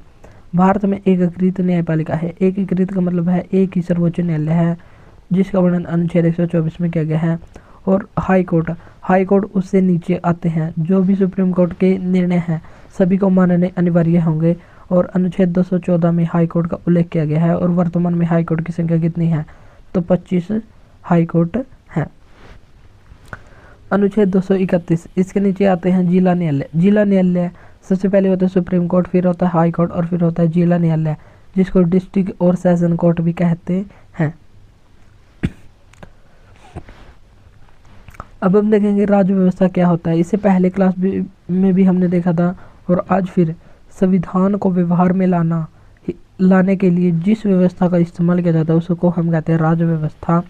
राज्य व्यवस्था दो शब्दों के मेल से बनी है, राज और व्यवस्था। राज्य का मतलब यहाँ राज्य से है, राज्य यानी कि नेशन या राष्ट्र से, और व्यवस्था का मतलब होता है संचालन का तरीका यानी कि एडमिनिस्ट्रेशन या प्रशासन। तो संचालन के तरीके, राज्य में संचालन का तरीका या राज्य में प्रशासन कैसा हो, इस व्यवस्था को राज्य व्यवस्था कहते हैं। और राज्य व्यवस्था के 4 अंग होते हैं और ये 4 अंग काफ़ी इंपॉर्टेंट हैं। सबसे पहला है जनसंख्या, पॉपुलेशन। जो जनता होगी वो राज्य व्यवस्था का एक महत्वपूर्ण अंग होगी। उसके बाद है भूमि, लैंड या टेरिटरी। वो जनता होगी वो कहीं पर तो रहेगी और उसके लिए चाहिए निवास, और जनता कहाँ पर निवास करेगी, भूमि पर। तो ये भी महत्वपूर्ण अंग है। सरकार, लोग हैं और उन जमीन पर रहते हैं, लेकिन उनके लिए कोई व्यवस्था बनाना वाला भी होना चाहिए, तो उसके लिए चाहिए गवर्नमेंट या सरकार। संप्रभुता होती है सोवरेनिटी यानी कि निर्णयों की स्वतंत्रता। निर्णय लेने में स्वतंत्र होने चाहिए, आंतरिक और बाह्य निर्णय लेने में स्वतंत्र होने चाहिए। तो ये भी राज्य व्यवस्था का महत्वपूर्ण अंग है। तो 4 अंग है, जनसंख्या, भूमि, सरकार और संप्रभुता। संप्रभुता का विचार सबसे पहले किसने दिया था, तो संप्रभुता का विचार सबसे पहले ऑस्टिन ने दिया था, लेकिन राजनीतिक संप्रभुता की अवधारणा रूसो के द्वारा दी गई थी। संप्रभु क्या होता है, संप्रभु के भी आगे कई प्रकार हैं। चलिए हम संप्रभु के प्रकार देख लेते हैं। सबसे पहले होता है आंतरिक संप्रभु। आंतरिक संप्रभु या इनर सॉवरेनिटी, देश के अंदर निर्णय लेने की स्वतंत्रता होती है आंतरिक संप्रभु। बाहरी संप्रभु, देश के से संबंधित, जो देश के बाहर के निर्णय लेने में स्वतंत्रता। जैसे भारत देश है और भारत को किन देशों के साथ संबंध बनाने चाहिए और किन के साथ नहीं, ये भारत की बाहरी संप्रभुता कहलाएगी। नेक्स्ट है नाममात्र संप्रभु। नाममात्र संप्रभु जिसके पास नाममात्र की ही संप्रभु शक्तियाँ हों, जैसे केंद्र में होता है राष्ट्रपति। और वास्तविक संप्रभु, वास्तविक स्वतंत्रता जिसके पास हो तो वो होता है प्रधानमंत्री। लोकप्रिय संप्रभु होता है जो भारत की जनता है, जैसे जो लोकप्रिय होती है, अपने वोट से ही सरकार का चुनाव करती है। कानूनी संप्रभु, जो संविधान है, संविधान कोर्ट से भी ऊपर है, क्योंकि संविधान ऐसा कानूनों का समूह है जिसके अनुसार देश का शासन चलाया जाता है। और जो सुप्रीम कोर्ट है, सुप्रीम कोर्ट भी संविधान के अनुसार ही कार्य करता है। अगर सुप्रीम कोर्ट संविधान के खिलाफ कार्य करे तो उसको भी हटाए, उन न्यायाधीशों को भी हटाया जा सकता है। तो यहाँ पर हमारी क्लास होती है ख़त्म और अब हम इससे रिलेटेड जो क्वेश्चन हैं उन सभी की चर्चा इस क्लास में करेंगे। तो क्वेश्चन नंबर 1 है, भारतीय संविधान के अनुसार सरकार के कितने अंग हैं, तो सरकार के 3 अंग हैं। सेकंड क्वेश्चन है, सरकार के 3 अंग कौन कौन से हैं, तो सबसे पहले विधायिका लेजिस्लेचर, कार्यपालिका एग्जीक्यूटिव, न्यायपालिका जुडिशरी। कानूनों का निर्माण करता है विधायिका, कानूनों को क्रियान्वयन करता है कार्यपालिका और कानूनों की व्याख्या करता है न्यायपालिका। सरकार का वह अंग जो मुख्य रूप से, थर्ड क्वेश्चन है, मुख्य रूप से कार्यान्वयन और प्रशासन को कार्यों को देखता है। कार्यान्वयन कौन करता है, कार्यान्वयन या क्रियान्वयन, तो ये करता है कार्यपालिका। न्यायपालिका के भी शक्तियों का वितरण कहलाता है, तो ये कहलाता है शक्ति का क्षैतिज वितरण। सरकार के तीनों अंगों के बीच शक्तियों का बंटवारा क्या निश्चित करता है? तो ये निश्चित करता है कि तीनों अंगों के बीच सत्ता का संतुलन बना रहता है। तीनों के बीच लड़ाई नहीं होती, बल्कि एक दूसरे पर प्रतिबंध लगाते रहते हैं। सरकार की एकात्मक विशेषता क्या है? तो यह है अखिल भारतीय सेवाएं। संपूर्ण भारत में एक ही सेवाएं होती है, जैसे IAS, IPS और IFS। 3 वर्तमान में अखिल भारतीय सेवाएं हैं। IAS को 1947 में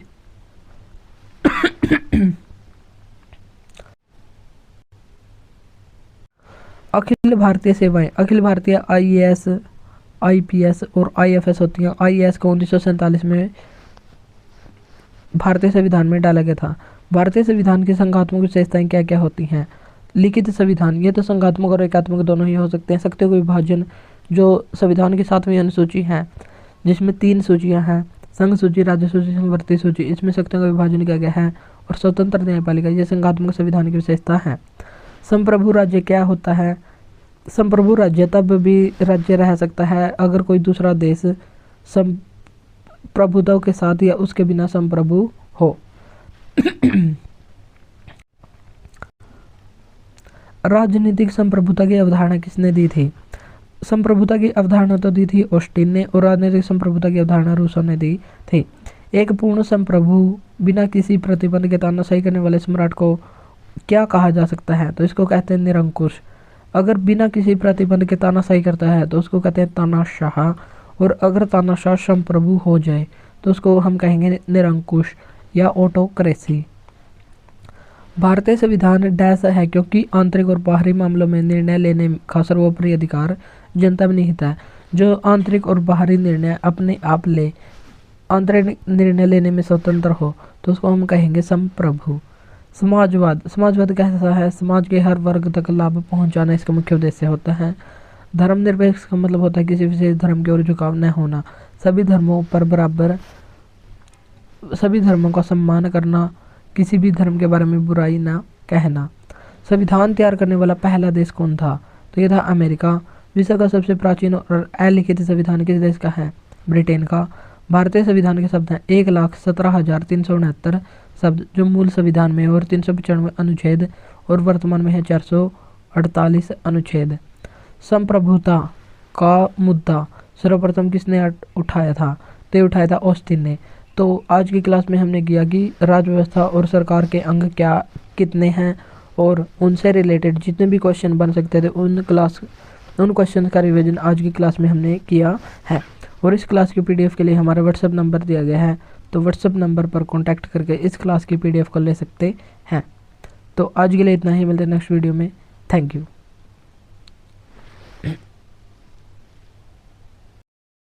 good morning everyone, welcome back to my YouTube channel. आज की क्लास में हम करेंगे भारत का संवैधानिक विकास। तो भारत का संवैधानिक विकास के फर्स्ट पार्ट का रिवीजन हैंड रिटन नोट्स की फॉर्म में आज हम करेंगे, और ये है हमारी इंडियन पॉलिटी की 4th क्लास। तो 4th क्लास का रिवीजन आज की क्लास में हम करेंगे, और हम कर रहे हैं SSC नायक फाउंडेशन बैच का हैंड रिटन नोट्स की फॉर्म में रिवीजन। और अगर आप हमारे चैनल पर नए हैं तो चैनल को सब्सक्राइब जरूर करें, और इस क्लास की PDF के लिए हमारे इस नंबर पर मैसेज करें, तो वहां से इस क्लास की PDF ले सकते हैं। चलिए शुरू करते हैं हमारी आज की क्लास, और आज का हमारा टॉपिक है भारत का संवैधानिक विकास।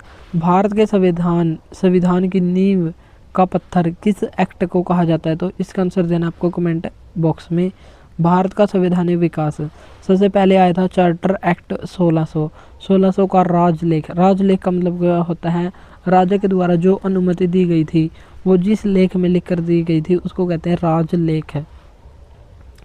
भारत आने वाला पहला अंग्रेज कौन था?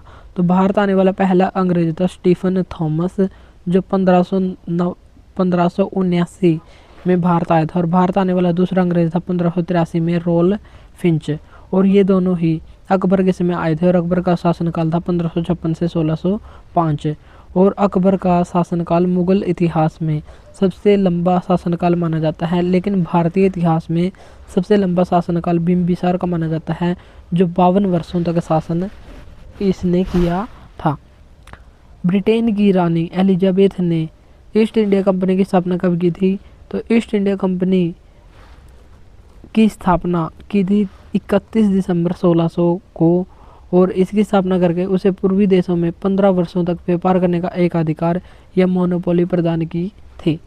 और ईस्ट इंडिया कंपनी में निवेशक ही निवेशक थे और इसमें निवेशकों की संख्या कितनी थी, 217 थी। और ये शेयर होल्डर्स थे। शेयर होल्डर्स का मतलब क्या है, जो भी खर्च होगा वे आपस में 217 व्यक्ति बांट लेंगे और जो भी इनको लाभ प्राप्त होगा उसमें एक हिस्सा रानी का और बाकी 217 हिस्सों में इसको बांटकर आपस में बांट लेंगे। तो ये थे शेयर होल्डर्स और निवेशक की संख्या थी 217। 1813 के चार्टर अधिनियम के तहत ईस्ट इंडिया कंपनी की मोनोपोली को समाप्त कर दिया गया। केवल 2 ही रह गए, चीन और चाय के साथ व्यापार को छोड़कर।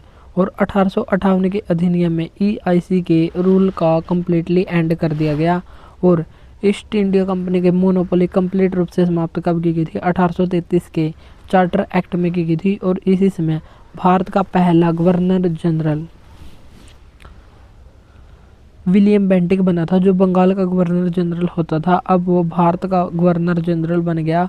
और भारत का पहला गवर्नर जनरल था विलियम बेंटिक। और इसने ही 1829 में सती प्रथा का अंत करवाया था राजा राम मोहन राय के प्रयासों से। और राजा राम मोहन राय को राजा की उपाधि अकबर सेकंड ने दी थी। ईस्ट इंडिया कंपनी का नाम ईस्ट इंडिया कंपनी कब हुआ था, तो ये हुआ था 1833 में। और इससे पहले जब 1600 में इसकी स्थापना की गई तब इसका नाम क्या था, तो 1600 में इसका नाम था the governor and company of merchants of London trading into in east Indies. तो इस समय इसका नाम था the governor and company of merchants of London trading into in east Indies. और इसे ही मर्चेंट ऑफ एडवेंचर्स के नाम से जाना जाता था। और मर्चेंट ऑफ एडवेंचर्स का पहला अध्यक्ष मेयर को बनाया गया था। और इसकी शक्तियाँ 1858 अधिनियम से समाप्त हो गई थी। जो ईस्ट इंडिया कंपनी है उसकी शक्तियों को 1858 के भारत शासन अधिनियम के तहत समाप्त कर दिया गया था। और 1874 में इसे पूर्णतः बंद कर दिया गया था। लेकिन भारत की स्वतंत्रता के बाद भी ईस्ट इंडिया कंपनी की स्थापना दोबारा से की गई। और ईस्ट इंडिया कंपनी की दोबारा से स्थापना 2003 में की गई। और ये चाय और कॉफ़ी का व्यापार करती है। लेकिन 2005 में एक भारतीय हैं संजीव मेहता के द्वारा ही इसको खरीद लिया गया है। अब ये एक भारतीय व्यक्ति की कंपनी बन गई है। ईस्ट इंडिया कंपनी की स्थापना के समय भारत में किसका शासनकाल था, तो भारत में मुगलों का शासनकाल था। और मुगलों में भी अकबर का था 1556 से 1605। और अकबर का शासनकाल कब शुरू हुआ था, तो 5 नवंबर 1556 को पानीपत का दूसरा युद्ध हुआ था अकबर और हेमू के बीच। और हेमू हेमचंद्र के नाम से जाना जाता था, जो रेवाड़ी का शासक था। और इसमें अकबर का संरक्षक था बैरम खान। तो बैरम खान और हेमू के बीच युद्ध हुआ और बैरम खान इसमें जीत गया, यानी कि अकबर जीत गया और उसके बाद अकबर शासक बना। तो इस प्रकार अकबर शासक बना था और 1605 में इसकी मृत्यु हो गई थी। स्थापना के समय ईस्ट इंडिया कंपनी का नारा क्या था, जब कंपनी की स्थापना की गई या जब ये भारत में आई तब उसका नारा क्या था, भूभाग नहीं सिर्फ व्यापार, यानी कि हमको भूमि नहीं बस बिजनेस करना है, व्यापार करना है। और डचों का अधिकार कहाँ पर था, जब अंग्रेज पहली बार व्यापार करने के लिए आ रहे थे ईस्ट इंडीज़। और ईस्ट इंडीज़ किसको कहते थे, मलुक्कू द्वीप जो इंडोनेशिया के पास है इसको कहा जाता था ईस्ट इंडीज़। और यहाँ पर डचों का अधिकार था। अगर डचों के अधिकार को कम करने के लिए अंग्रेज़ों ने खूब प्रयास किए, लेकिन अंग्रेज़ों की वहाँ पर नहीं चली। तो अंग्रेज मुलुक द्वीप से इंडिया की तरफ रुख कर गए, तो इंडिया की तरफ आ गए। और मलुक्कू द्वीप मसालों के लिए काफ़ी फेमस था और मसालों की ही खोज में वे भारत की तरफ आए। और मसालों में भी कौन सा मसाला, काली मिर्च, जिसे ब्लैक पेपर इंग्लिश में कहते हैं और इसे ही ब्लैक गोल्ड कहते हैं। ब्लैक गोल्ड ब्लैक पेपर को कहा जाता है और काली मिर्च और मसालों के लिए काफ़ी फेमस था मलुक्कू द्वीप, जहाँ पर अंग्रेज व्यापार करने के उद्देश्य से आए थे। लेकिन यहाँ पर डचों का अधिकार था और डचों ने यहाँ पर अंग्रेज़ों को अपना अधिकार स्थापित करने नहीं दिया, तो अंग्रेज भारत की तरफ आ गए।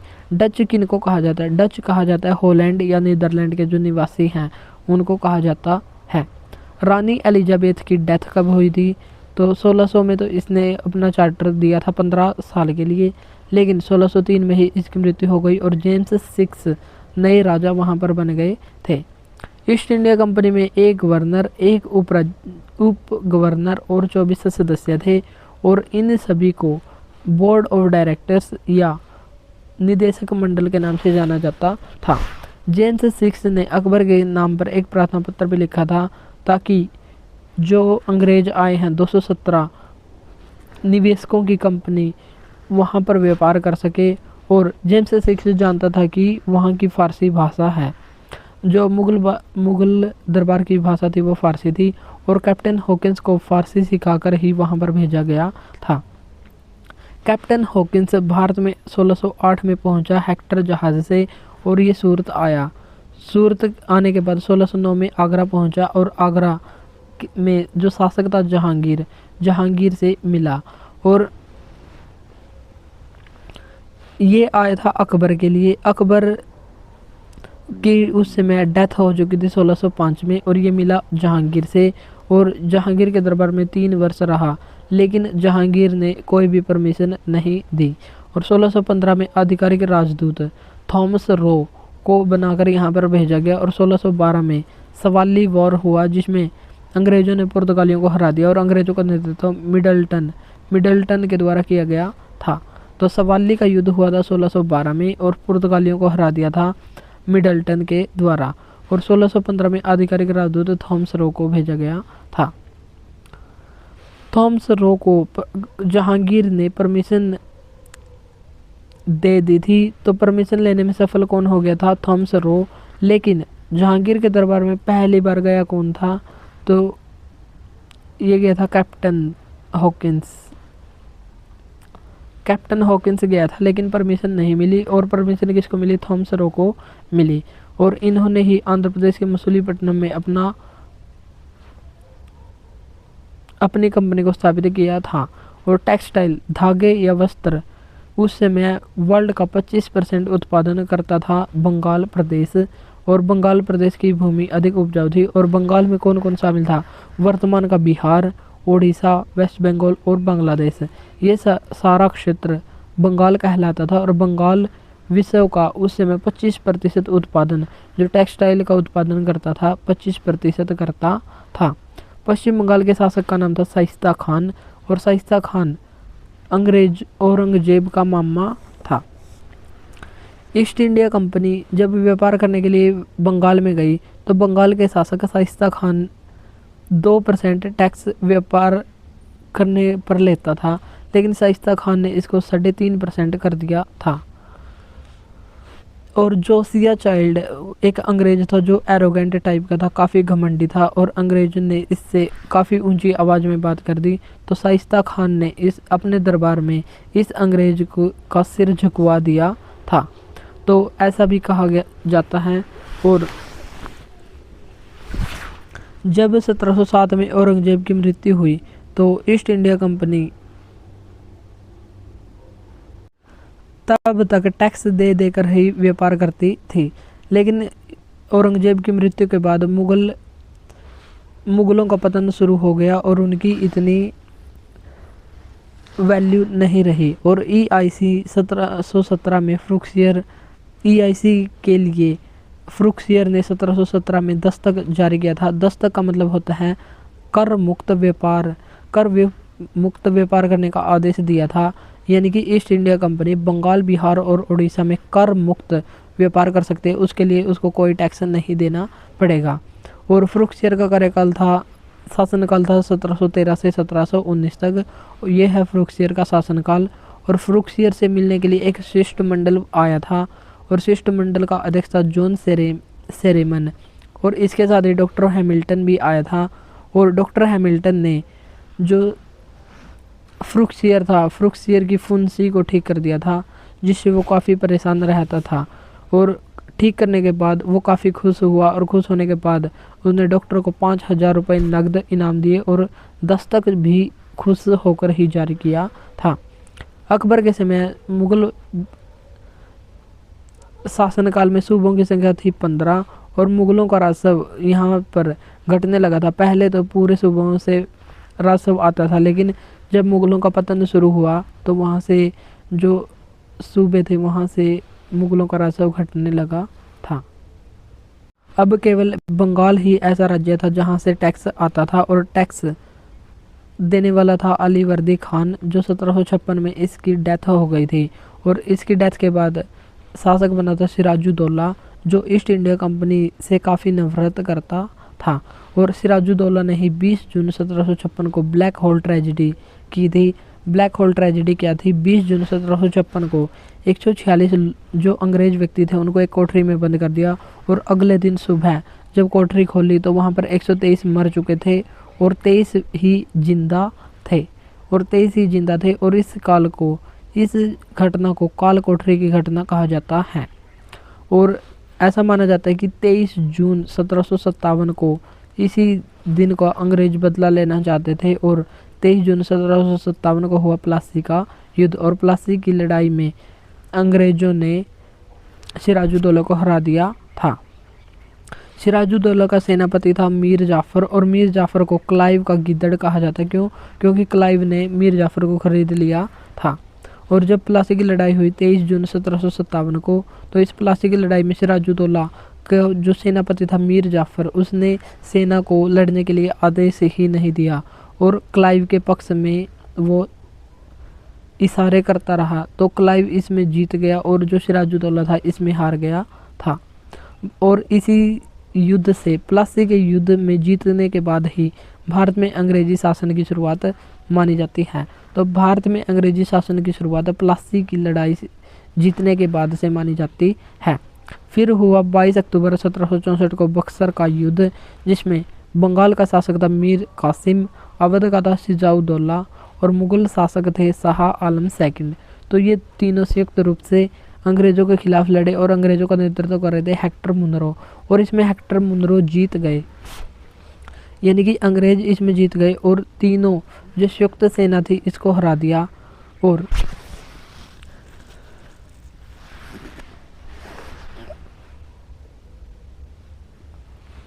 हारने के बाद इनको हरा दिया, और जब अंग्रेज जीत गए तो अंग्रेजों ने इन हारे हुए शासकों के साथ 1765 में 2 संधियां की। एक की 12 अगस्त 1765 को, और एक की 16 अगस्त 1765 को। 12 अगस्त 1765 को शाह आलम सेकंड से बंगाल, बिहार और उड़ीसा की दीवानी का अधिकार ईस्ट इंडिया कंपनी को प्राप्त हो गया। 10 तक क्या होता था? कर मुक्त व्यापार था। लेकिन दीवानी का मतलब होता है कर लेने का अधिकार, जो टैक्स लेने का अधिकार है वो ईस्ट इंडिया को डायरेक्ट ही मिल गया। दीवानी होता है टैक्स वसूलने का अधिकार, अब ईस्ट इंडिया कंपनी को मिल गया है। बंगाल में द्वैध शासन को शुरू किया गया था क्लाइव के द्वारा ही। और बंगाल में द्वैध शासन का मतलब क्या होता है? ड्यूअल सिस्टम, यानी कि जो राज्य के कार्य थे उनको 2 भागों में बांट दिया गया, राजस्व संबंधी कार्य और जो न्याय और लोक प्रशासन या सामाजिक कार्य है। सामाजिक कार्य में क्या होता है? न्याय, लोक शिकायत जो नवाब के पास रखे गए, इनको कहा गया निजामत के कार्य है। और जो राजस्व संग्रह के कार्य है वो ईस्ट इंडिया कंपनी के पास रखे गए, यानी कि जहाँ से इनकम होगी वो अंग्रेजों के पास रह गया, और जहाँ से इनकम लगती है वो नवाब के पास इन्होंने छोड़ दिया। तो इसको कहते हैं क्लाइव का ड्यूअल सिस्टम या द्वैध शासन प्रणाली। 1765 में जो संधि हुई थी उसको इलाहाबाद की संधि के नाम से जाना जाता है। फिर आया एक चार्टर जो है 1726 का चार्टर एक्ट, जिसमें कलकत्ता, बम्बई, मद्रास प्रेसिडेंसी के गवर्नर को कानून बनाने की शक्ति दी गई थी, और ईस्ट इंडिया कंपनी के कानून ही ये बना सकता था। तो किस अधिनियम के तहत कलकत्ता, बम्बई और मद्रास प्रेसिडेंसी के गवर्नर को कानून बनाने की शक्ति दी गई थी? तो ये दी गई थी 1726 के चार्टर एक्ट के तहत। फिर आया 1773 का रेगुलेटिंग एक्ट। रेगुलेटिंग को विनियामक अधिनियम भी कहते हैं। विनियामक मतलब कंट्रोल करने वाला अधिनियम, और इसमें ब्रिटिश प्रधानमंत्री थे नॉर्थ, और इसे ही नॉर्थ एक्ट के नाम से भी जाना जाता है। और नॉर्थ ने एक गुप्त समिति बनाई थी जिसका गठन किया था 1772 में, और ये ईस्ट इंडिया कंपनी पर निगरानी रख रही थी और निगरानी रखे हुए थी, और निगरानी में सामने आया कि वहाँ पर काफ़ी भ्रष्टाचार फैला हुआ है। जो अधिकारी हैं, जो गवर्नर जनरल हैं वहाँ के, वो काफ़ी भ्रष्ट हो चुके हैं। तो इस पर नियंत्रण स्थापित करने के लिए 1773 में प्रधानमंत्री नॉर्थ के द्वारा एक एक्ट लाया गया जिसे कहा गया 1773 का रेगुलेटिंग एक्ट। और ये रेगुलेटिंग एक्ट गुप्त समिति जो बनाई गई थी 1772 में, इसकी सिफारिश पर लाया गया था। और इसमें क्या क्या कहा गया, इसका उद्देश्य था 1773 का रेगुलेटिंग एक्ट का उद्देश्य था ईस्ट इंडिया कंपनी में व्याप्त दोषों को दूर करना। और इसके तहत बंगाल के गवर्नर को बंगाल का गवर्नर जनरल बना दिया गया। और बंगाल का पहला गवर्नर जनरल ये बना था वॉरेन हेस्टिंग्स। और मद्रास व बम्बई के गवर्नर को बंगाल के गवर्नर जनरल के अधीन कर दिया गया। और यहाँ पर केंद्रीकृत प्रणाली का जन्म यहीं पर हुआ, क्योंकि जो बंगाल का गवर्नर जनरल था उसको उच्च बना दिया गया और इसके नीचे ही आ गए मद्रास और बम्बई का, यानी कि शक्तियों को केंद्रीकृत किया गया। और केंद्रीकृत प्रणाली का जन्म ही 1773 के रेगुलेटिंग एक्ट से माना जाता है। फिर गवर्नर जनरल की सहायता के लिए एक 4 सदस्यीय परिषद का गठन किया गया। और गवर्नर जनरल और 4 सदस्यीय जो परिषद थी उनमें डिसीजन होता था जो बहुमत से होता था। बहुमत जो इसमें 4 हैं और 4 का बहुमत कितना होता है 3, यानी कि 2-2 से तो बराबर हो जाएगा और 3 ही बहुमत होगा। जिस भी फैसले पर 3 व्यक्ति राजी हो जाएंगे वो ही पास माना जाएगा। और जो गवर्नर जनरल था उसको वोट का अधिकार नहीं था, बल्कि उसको निर्णायक मत या वीटो का अधिकार दिया गया। यदि किसी मामले में 4 सदस्यों की बैठक में 2-2 से फैसला हो जाए तो जिस भी पक्ष में गवर्नर जनरल वोट डालेगा वो ही पक्ष उस पक्ष का ही कानून मान्य होगा। तो गवर्नर जनरल के मत को निर्णायक मत दिया गया और इसी से कार्यपालिका के उदय की नींव मानी जाती है। तो कार्यपालिका के उदय की नींव हमें कहाँ पर देखने को मिलती है, 1773 के रेगुलेटिंग एक्ट में। और 1862 में कोलकाता हाई कोर्ट बनाया गया था और ये भारत का पहला हाई कोर्ट था। लेकिन इससे पहले 1773 के एक्ट के तहत 1774 में कोलकाता सुप्रीम कोर्ट की स्थापना की गई थी। और जो वर्तमान सुप्रीम कोर्ट है वो अनुच्छेद 124 में है, हाई कोर्ट अनुच्छेद 214 में है और हाई कोर्ट अभिलेख न्यायालय है ये 215 में है और सुप्रीम कोर्ट अभिलेख न्यायालय है यह है 129 में। और जो कोलकाता का सुप्रीम कोर्ट 1774 में बनाया गया था यह भी एक अभिलेख न्यायालय होगा, ऐसा भी इस एक्ट में कहा गया था। और फैसले न मानने पर दंड का प्रावधान किया जाएगा और फैसलों को सुरक्षित या नज़ीर एज आ एविडेंस भी यूज़ किया जा सकता है। नज़ीर का मतलब क्या होता है, एज आ एविडेंस, साक्ष्य के रूप में भी जो इसके फैसले हैं उनको सुरक्षित रखा जा सकता है और यही होता है कोर्ट ऑफ रिकॉर्ड या अभिलेख न्यायालय। और इस कोलकाता हाई कोर्ट से ही, कोलकाता सुप्रीम कोर्ट से ही न्यायपालिका का उदय माना जाता है। तो ये कार्यपालिका, न्यायपालिका और केंद्रीकृत प्रणाली इन सभी का उदय कहाँ से माना जाता है, 1773 के रेगुलेटिंग एक्ट से। और जो कोलकाता का सुप्रीम कोर्ट बनाया गया था इसमें पहले मुख्य न्यायाधीश ये थे एलिजा इम्पे और 3 अन्य न्यायाधीश भी थे, ये थे चैम्बर्स, लीमिएस्टर और हाइड। तो चैम्बर्स, लीमिएस्टर और हाइड 3 अन्य थे और एक अध्यक्ष थे जो मुख्य न्यायाधीश वे थे एलिजा इम्पे। और कंपनी पर नियंत्रण किया गया था और जो 24 डायरेक्टर थे पहले इनका कार्यकाल 1 वर्ष का होता था ये, और अब इनका कार्यकाल कर दिया गया 4 वर्ष। तो प्रत्येक सदस्य का कार्यकाल हो गया 4 वर्ष, लेकिन हर वर्ष 1/4 सदस्य रिटायर होंगे, ऐसा प्रावधान इस एक्ट में किया गया। और जो 24 डायरेक्टर थे अगर इसमें वोटिंग हो किसी मामले पर या किसी कानून पर वोटिंग हो तो उसके वोट करने के लिए 1000 पाउंड का शेयर वाला ही इसमें वोट कर पाएगा। पहले ये जो कीमत होती थी वो 500 पाउंड होती थी, पहले 500 पाउंड शेयर वाला ही वोट कर पाता था, लेकिन अब लिमिट बढ़ा दी और 1000 पाउंड शेयर वाला ही वोट कर पाएगा, ऐसा प्रावधान इसमें किया गया। और कर्मचारी बिना लाइसेंस के न तो निजी व्यापार कर सकेंगे, न ही रिश्वत ले सकेंगे और न ही उपहार का मतलब होता है गिफ्ट, ना तो गिफ्ट ले सकेंगे, ना ब्राइब रिश्वत ले सकेंगे और ना ही निजी व्यापार पर्सनल बिजनेस कर पाएंगे, ऐसा भी इसी अधिनियम में कहा गया। 1773 की रेगुलेटिंग एक्ट की कमियों को दूर करने के लिए 1781 में एक्ट ऑफ सेटलमेंट लाया गया जिसमें गवर्नर जनरल के कार्यकारों को सुप्रीम कोर्ट हस्तक्षेप नहीं करेगा। जो 1773 के रेगुलेटिंग एक्ट की कमी क्या थी? तो इस एक्ट की महत्वपूर्ण कमी थी गवर्नर जनरल को पावर दी गई कि वो बम्बई मद्रास उसके अधीन होंगे, यानी कि वो पावरफुल हो जाएगा। और सुप्रीम कोर्ट को भी पावर दी गई, अगर कोई विधि का पालन ना करे तो उसको पनिशमेंट दो। लेकिन कभी कभी दोनों में आपसी टकराव हो जाता था, दोनों में कॉन्ट्राडिक्शन हो जाते थे। तो इस समस्या का समाधान करने के लिए और इसकी कमी को दूर करने के लिए एक्ट ऑफ सेटलमेंट 1781 लाया गया, जिसके तहत कहा गया कि गवर्नर जनरल के कार्यों में सुप्रीम कोर्ट हस्तक्षेप नहीं करेगा। तो पहली बार यहीं से ही कार्यपालिका से न्यायपालिका का पृथक्करण किया गया, यानी कि कार्यपालिका को न्यायपालिका से पहली बार अलग कहाँ पर किया गया? 1781 के एक्ट ऑफ सेटलमेंट में किया गया। और वर्तमान समय में जो संविधान में किस अनुच्छेद में कार्यपालिका से न्यायपालिका का पृथक्करण किया गया है? तो ये किया गया है अनुच्छेद 50। और इसको हम कैसे याद कर सकते हैं? 50 100 का आधा होता है 50। अगर कोई दो भाई हैं, अगर उनमें कोई संपत्ति का विभाजन किया जाए तो 100 का आधा आधा बांट लेंगे, यानी कि अनुच्छेद 50 में शक्तियों का विभाजन या कार्यपालिका को न्यायपालिका से अलग किया गया है। अब हम देखेंगे क्वेश्चन, जितने भी आज हमने क्वेश्चन जो थ्योरी पढ़ी है उससे रिलेटेड क्वेश्चन को हम देखेंगे। क्वेश्चन है 1600 में ईस्ट इंडिया कंपनी। इससे पहले हम थोड़ा सा रिवीजन देख लेते हैं क्वेश्चन से पहले एक बार जो हमने आज पढ़ा है, जल्दी जल्दी हम देखेंगे।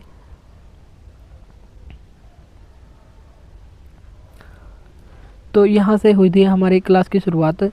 तो चार्टर एक्ट 1600 के तहत 1600 के राजलेख के तहत ही ईस्ट इंडिया कंपनी की स्थापना की गई थी। और सबसे पहले रानी एलिजाबेथ ने 31 दिसंबर सन 1600 को ईस्ट इंडिया कंपनी की स्थापना की थी और 15 वर्ष तक व्यापार करने की मोनोपोली इसको दी थी। और इसमें 217 शेयर होल्डर्स थे।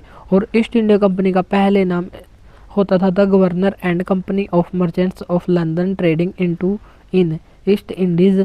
और इसे मर्चेंट ऑफ एडवेंचर्स कहा जाता था, जिसका पहला अध्यक्ष मेयर होता था। और इसकी शक्तियों को 1858 के अधिनियम के तहत समाप्त कर दिया गया, लेकिन इसको कम्प्लीटली 1874 में बंद कर दिया गया था। और इसकी दोबारा से शुरुआत 2003 में हुई और 2005 में संजीव मेहता ने इसको खरीद लिया था। और जो ईस्ट इंडिया कंपनी की स्थापना हुई थी उसमें भारत का शासक था मुगल बादशाह अकबर।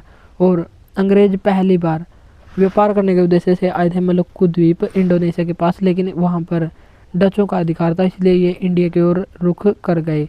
और रानी एलिजाबेथ की मृत्यु हो गई थी 1603 में।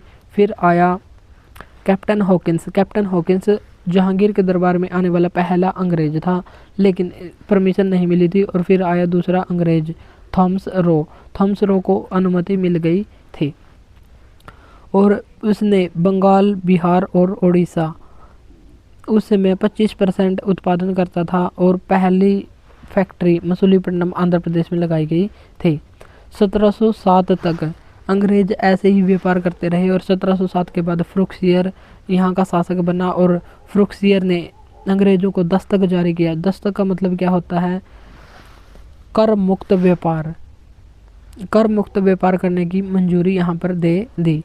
और फिर मुगलों का राजस्व यहाँ से घटने लग गया और बंगाल में भी सिराजुद्दौला नया शासक बन गया। और सिराजुद्दौला की अंग्रेज़ों के साथ लड़ाई हुई और प्लासी का युद्ध हुआ। प्लासी के युद्ध में अंग्रेज़ों ने सिराजुद्दौला को हरा दिया और यहीं से अंग्रेजी शासन की शुरुआत हुई। फिर हुआ बक्सर का युद्ध में अंग्रेज़ों ने भारत की जो संपूर्ण शक्तिशाली शासक थे उनको ही हरा दिया।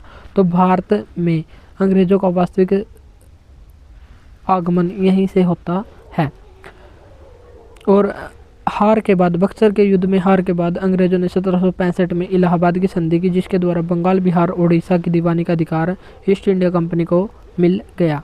फिर आज 1773 का रेगुलेटिंग एक्ट, जिसमें गुप्त समिति ने पता लगाया कि जो भारत में अंग्रेज अधिकारी हैं वे भ्रष्टाचार कर रहे हैं, तो उन पर लगाम लगाने के लिए 1773 का रेगुलेटिंग एक्ट लगाया गया, जिसमें ही केंद्रीकृत प्रणाली का जन्म यहीं से माना जाता है। और बंगाल के गवर्नर को बंगाल का गवर्नर जनरल बना दिया गया और गवर्नर जनरल की सहायता के लिए 4 सदस्यीय परिषद का भी गठन यहाँ पर किया गया। और 1773 के रेगुलेटिंग एक्ट में ही कलकत्ता के सुप्रीम कोर्ट की स्थापना का बारे में बताया गया। और 1773 के रेगुलेटिंग एक्ट में कुछ कमियां थी और इन कमियों को दूर करने के लिए ही एक्ट ऑफ सेटलमेंट 1781 लाया गया था। अब हम देखेंगे क्वेश्चन, सन 1600 में ईस्ट इंडिया कंपनी ने किससे चार्टर प्राप्त किया था? तो एलिजाबेथ फर्स्ट, जो रानी एलिजाबेथ फर्स्ट थी, उससे ही चार्टर प्राप्त किया था। जो हमने ये रिवीजन किया है, अगर आपको अच्छा लगे तो ये बता देना, नहीं तो हम सीधे कल से क्वेश्चन करेंगे। ईस्ट इंडिया कंपनी का प्रारंभिक नारा क्या था? भूभाग नहीं व्यापार। ईस्ट इंडिया कंपनी का गठन कब किया गया था? 1599 में एक व्यापारियों के समूह के द्वारा द मर्चेंट ऑफ एडवेंचर्स नाम से किया गया था। सन 1600 में एलिजाबेथ ने कितने वर्ष के लिए चार्टर दिया था? 15 वर्ष के लिए। और 1608 में सूरत में कारखाना खोलने का निर्णय यहीं पर किया गया था, लेकिन खोला गया था कब? 1612 में। ईस्ट इंडिया कंपनी का एकाधिकार कब समाप्त किया गया? 1813 में, चाय और चीन को छोड़कर। और कम्प्लीटली कब समाप्त किया गया? 1833 के चार्टर अधिनियम में किया गया। ईस्ट इंडिया कंपनी के व्यापारियों की असंयमित गतिविधियों पर अंकुश लगाने के लिए पहला अधिनियम कब लाया गया था? 1773 का रेगुलेटिंग एक्ट लाया गया था। ईस्ट इंडिया कंपनी की स्थापना के समय भारत का शासक कौन था? अकबर था। और ब्रिटिश भारत में ईस्ट इंडिया का शासन कब समाप्त हो गया? ईस्ट इंडिया कंपनी का शासन तो 1858 के अधिनियम के तहत हो गया। और इसके बाद क्राउन का शासन भारत में लागू हो गया, जो 1858 से 1947 तक रहा। कल को हम पढ़ेंगे 1781 के एक्ट ऑफ सेटलमेंट और इससे आगे वाले एक्ट को। तो आज के लिए इतना ही।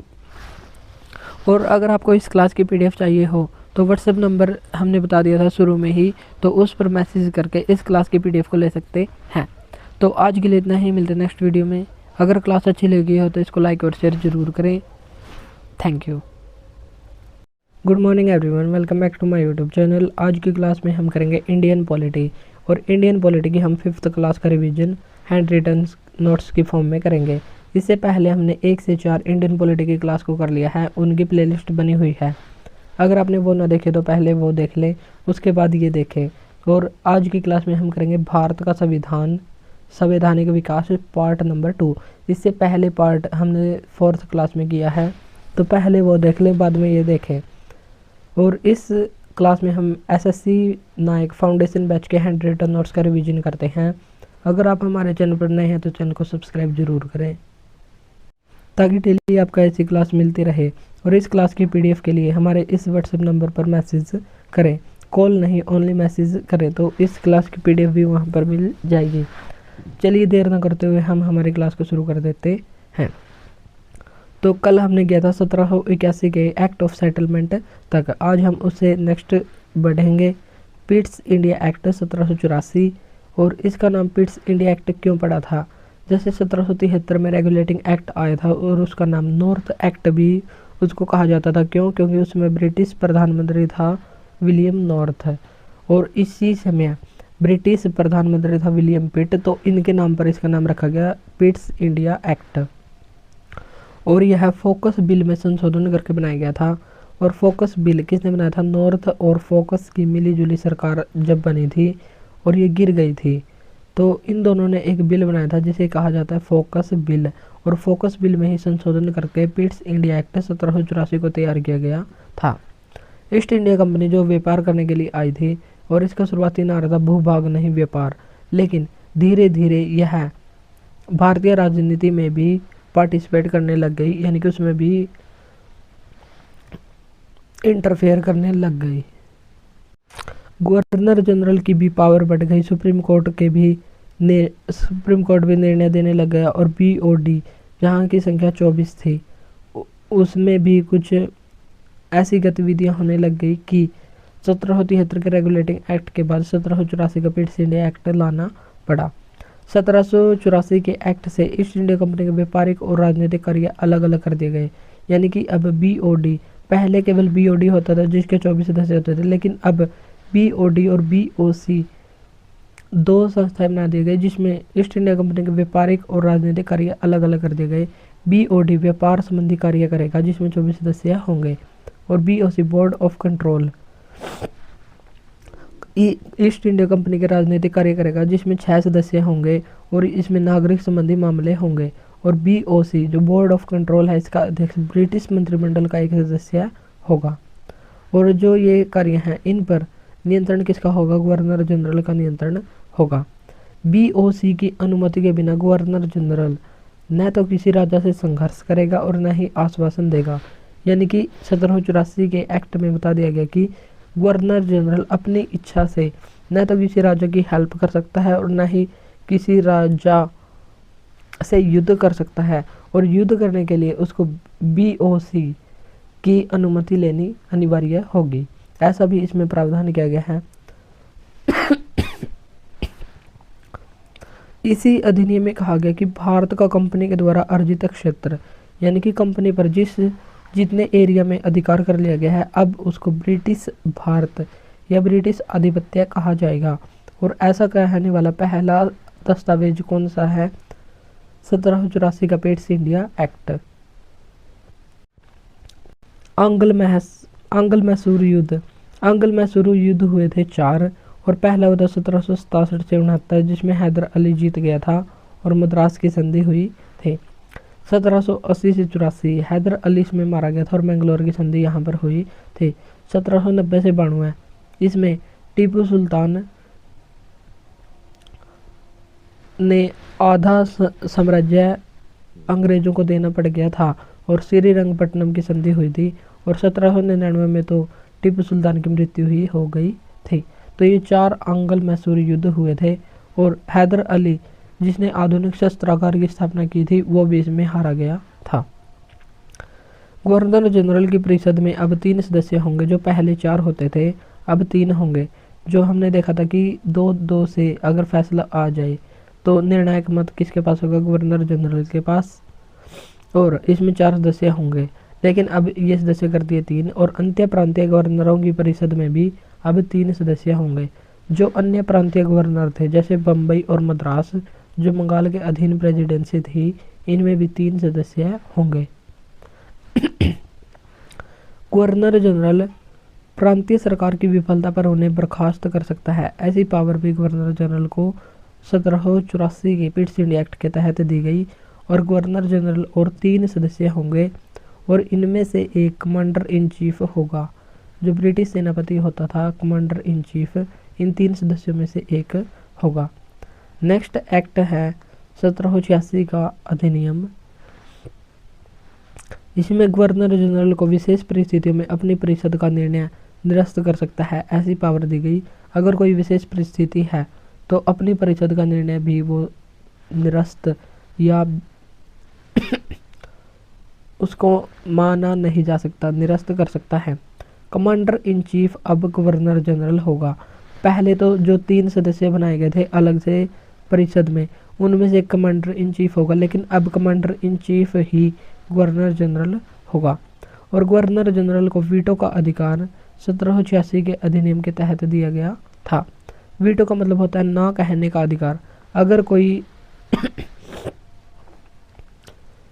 ना कहने का अधिकार, जैसे यूएनओ में यूनाइटेड नेशन सिक्योरिटी काउंसिल है जिसमें 15 सदस्य हैं। 15 में से 5 के पास वीटो का अधिकार है और 10 अस्थायी सदस्य हैं जिनको केवल वोट का अधिकार प्राप्त है। अगर इनमें से 14 सदस्य भी मान लें और एक वीटो पावर वाला ना कह दे तो वो प्रस्ताव वहीं पर खारिज हो जाएगा। यानी कि ना कहने का अधिकार वीटो पावर होगी। और यहाँ पर बताया गया कि विशेष परिस्थितियों में ब्रिटिश अपनी परिषद का निर्णय भी निरस्त कर सकता है, यानी कि उसकी चलेगी, यानी कि उसको वीटो का अधिकार यहाँ पर दिया गया। तो गवर्नर जनरल को वीटो का अधिकार 1786 के अधिनियम के तहत दिया गया था। नेक्स्ट है 1793 का अधिनियम। इसमें कंपनी के लाइसेंस को 20 वर्ष के लिए बढ़ा दिया गया। और BOC का वेतन, जो बोर्ड ऑफ कंट्रोल का वेतन है, जो ब्रिटिश लोग थे जो ब्रिटेन में रहते थे, उनका वेतन अब भारतीय राजस्व से दिया जाएगा। और ईस्ट इंडिया कंपनी अपना खर्च वगैरह निकाल कर या काट कर 5 लाख रुपए प्रति वर्ष ब्रिटिश सरकार को देगी। ऐसा भी इसमें कहा गया कि इसमें 3 महत्वपूर्ण प्रावधान किए गए। जो ईस्ट इंडिया कंपनी का लाइसेंस था उसको 20 वर्ष के लिए बढ़ा दिया गया 1813 तक। और जो BOC के सदस्य थे उन सदस्यों को वेतन अब भारतीय राजस्व से दिया जाएगा। और ईस्ट इंडिया कंपनी अब उसको चाहे कितना भी फायदा हो या नुकसान हो 5 लाख रुपए वार्षिक ब्रिटिश सरकार को देगी। नेक्स्ट एक्ट आया चार्टर एक्ट 1813। 1813 जो 1793 से 20 वर्ष के लिए लाइसेंस बढ़ाया गया था, तो उसके लिए दोबारा से एक्ट आया 1813 का एक्ट। और फ्रांस में उस समय शासक था नेपोलियन बोनापार्ट, जो 1769 से 1821 तक शासक रहा और इसने महाद्वीपीय व्यवस्था को शुरू किया था। और महाद्वीपीय व्यवस्था क्या थी, जो यूरोप के देश थे वो नहीं चाहते थे कि इंग्लैंड ज़्यादा फले फूले, यानी कि वहाँ पर तरक्की हो, ऐसा नहीं चाहते थे। इसलिए यूरोप के देशों ने, जो ब्रिटेन के आसपास लगते हैं, तो ब्रिटेन के आसपास में ऐसी व्यवस्था शुरू की गई कि कोई भी ब्रिटेन की चीज़ों को नहीं खरीदेगा। और इसको नेपोलियन की महाद्वीपीय स्थिति या महाद्वीपीय व्यवस्था कहा गया। और इसीलिए ईस्ट इंडिया कंपनी के जो व्यापारी थे वे सभी इंग्लैंड के राजा के पास गए और उन्होंने दबाव बनाया कि ईस्ट इंडिया कंपनी के एकाधिकार को समाप्त करके उन्हें भी व्यापार करने की अनुमति दी जाए। तो इस एक्ट के तहत ईस्ट इंडिया कंपनी के आंशिक एकाधिकार को समाप्त कर दिया गया था। तो आंशिक एकाधिकार को समाप्त क्यों किया गया था? नेपोलियन बोनापार्ट की महाद्वीपीय व्यवस्था के कारण। नेपोलियन बोनापार्ट जिसने एक भी राज्य नहीं जीता था, और भारत का नेपोलियन कहा जाता है समुद्रगुप्त को। और नेपोलियन ने अंतिम युद्ध 1815 में वाटरलू का युद्ध लड़ा था, वहीं पर इसको कैद कर लिया गया था और 1821 में इसकी मृत्यु हो गई थी। तो इतनी बात हमको यहाँ पर ध्यान रखनी है। अब हम देख लेते हैं 1813 का एक्ट। ईस्ट इंडिया कंपनी के व्यापार पर जो एक अधिकार था उसको आंशिक रूप से समाप्त कर दिया, कंप्लीटली एक अधिकार समाप्त नहीं किया था, चीन और चाय को छोड़कर। और अफीम पर भी आंशिक व्यापार अभी चालू था।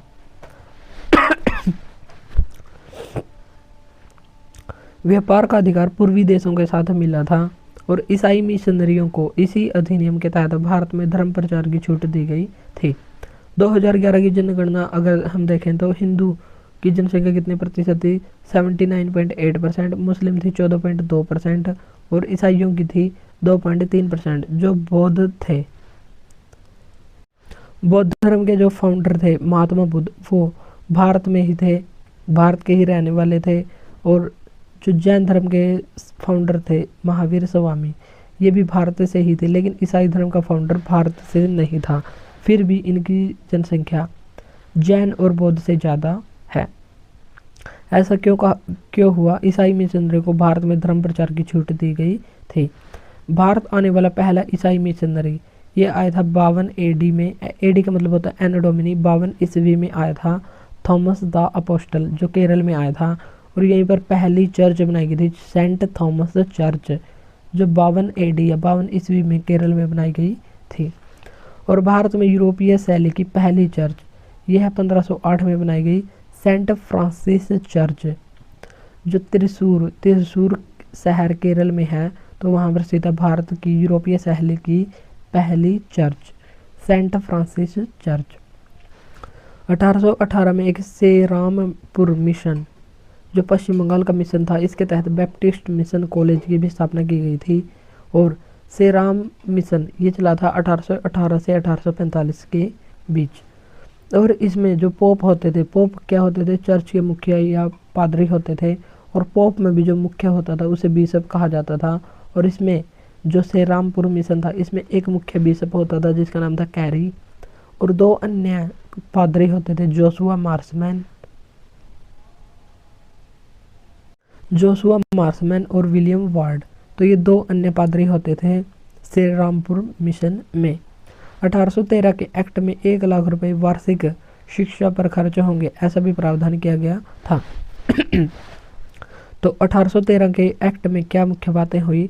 तो 1 लाख रुपए शिक्षा पर खर्च होगा और धर्म प्रचार के लिए ईसाई मिशनरियों का भारत में आगमन हो गया।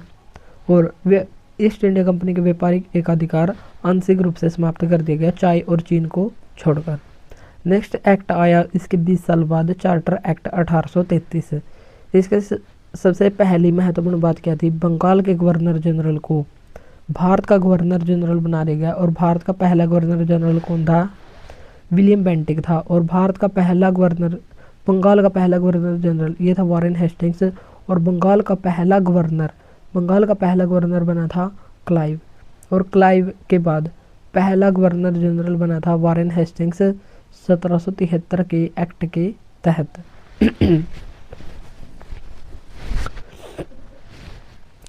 गवर्नर जनरल और उसकी परिषद पूरे भारत के लिए अब विधि बनाएगी, यानी कि पहले केवल बंगाल का होता था, लेकिन अब भारत का बन गया तो भारत का ही कानून बनाएगी। प्रांतीय गवर्नर भी विधि बनाते थे, अब उनकी शक्तियां छीन ली गई। जो प्रांत थे, जैसे कि वहाँ पर बम्बई, मद्रास इत्यादि प्रांत थे, वो भी अपनी विधि या कानून बनाते थे। जो 1726 के अधिनियम के तहत उनको पावर दी गई थी कि वे अपने कानून बना सकते हैं, लेकिन 1833 के अधिनियम के तहत उनकी ये पावर छीन ली गई। अब संपूर्ण भारत के लिए कानून भारत का गवर्नर जनरल ही और उसकी परिषद ही बनाएंगे। गवर्नर जनरल की परिषद में अब 4 सदस्य होंगे। पहले 4 होते थे, फिर 3 कर दिए, और अब फिर 4 सदस्य कर दिए, और 3 सदस्य तो ऐसे ही होंगे, और चौथा सदस्य विधि सदस्य होगा, और इसका वोट का अधिकार प्राप्त नहीं होगा। जैसे वर्तमान में भारत के महान न्यायवादी हैं 76 अनुच्छेद के तहत आर वेंकट रमणी वर्तमान में हैं, और ये संसद की बैठकों में तो भाग ले सकते हैं लेकिन वोट नहीं कर सकते। ये विधि प्रमुख सदस्य होते हैं। तो उसी समय गवर्नर जनरल की परिषद में भी 4 सदस्य होंगे, और चौथा सदस्य विधि सदस्य होगा, और इसको वोट का अधिकार प्राप्त नहीं होगा। और चौथे विधि सदस्य के रूप में मैकाले को शामिल किया गया था, और इसमें वोट केवल 3 सदस्य ही देंगे। और पहला विधि आयोग, जिसकी स्थापना 1834 में की गई थी, 1833 के अधिनियम के तहत इसका अध्यक्ष मैकाले को बनाया गया था, और इसमें टोटल 4 सदस्य होते थे। स्वतंत्र भारत का पहला विधि आयोग ये बनाया गया था 1955 में, और इसके पहले अध्यक्ष थे मोतीलाल चिमनलाल सीतलवाड़ यानी कि MC सीतलवाड़ इसके पहले अध्यक्ष होते थे। और वर्तमान में 23वां विधि आयोग अभी हाल ही में 1 सितंबर 2024 से 31 अगस्त 2027 तक बना दिया गया है, और इसके अध्यक्ष हैं BP सिन्हा, और इससे पहले जो 22वां अध्यक्ष था, इसके अध्यक्ष थे ऋतुराज अवस्थी तो इतना हमको ध्यान रखना है। विधि आयोग का कार्य क्या होता है? इसका कार्य होता है कानूनों का आंकलन करना। आंकलन का मतलब क्या होता है? DPSP को केंद्र में रखकर कानून का निर्माण करते हुए, DPSP को केंद्र में रखकर देखना कि ये कानून सही है या नहीं। या कानूनों का निर्माण करते हुए DPSP की अवहेलना तो नहीं हुई है, यह देखना ही कानूनों का आंकलन होगा। जो विधि आयोग है, यह विधि और न्याय मंत्रालय की सलाहकारी समिति यह संस्था है। IPC होते हैं इंडियन पेनल कोड, जो भारतीय दंड संहिता होती है 1860, लेकिन ये लागू हुई थी 1 जनवरी 1862 को, और इसमें धाराओं की संख्या थी 511, और वर्तमान BNS हो गई है, भारतीय न्याय संहिता हो गई है, और भारतीय न्याय संहिता 2023, और ये लागू हुई है 1 जुलाई 2024 को, और इसमें 368 धाराएं हैं। इसी के तहत भारतीय शिक्षा अधिनियम 1872, जिसमें किसी भी सजा के लिए जिसमें किसी भी अपराध के लिए सजा का प्रावधान किया जाता है, पुलिस गिरफ्तारी से लेकर जज के द्वारा बरी करने या सजा देने तक की प्रक्रिया को दंड प्रक्रिया संहिता कहते हैं, और ये 1973 से संबंधित है, और इसको लागू 1 अप्रैल 1974 को किया गया था। और इसी समय भारत में इसी दिन 1 अप्रैल 1973 को, इससे 1 साल पहले भारत में टाइगर प्रोजेक्ट भी शुरू हुआ था। कंपनी का व्यापारिक एक अधिकार अब पूर्णतः समाप्त कर दिया गया। कंपनी जो चीन व चाय के साथ एक अधिकार था, उसको भी अब एंड कर दिया गया है। तो 1833 के अधिनियम में कंपनी के पूर्ण या कंप्लीट एक अधिकार मोनोपोली को समाप्त कर दिया है। व्यापारिक एक अधिकार आंशिक रूप से समाप्त किया था 1813 में, और पूर्णतः समाप्त कर दिया 1833 के अधिनियम में। सिविल सेवा में खुली भर्ती का प्रयास किया गया, जिसमें जाति, लिंग, रंग, जन्म स्थान आदि के आधार पर कोई भेदभाव नहीं होगा, ऐसा प्रयास किया गया, लेकिन कंपनी ने इसका विरोध किया, और इसलिए ये सिविल सेवा में जो खुली भर्ती का प्रयास था वह सफल नहीं हो पाया। 1833 के अधिनियम के तहत ही दास प्रथा का उन्मूलन किया गया, यानी कि इसका अंत किया गया था, और व्यक्ति की इच्छा के बिना ही जबरन कार्य करवाना दासता कहलाता है। और इस दास प्रथा का अंत या उन्मूलन 1833 के अधिनियम के तहत किया गया।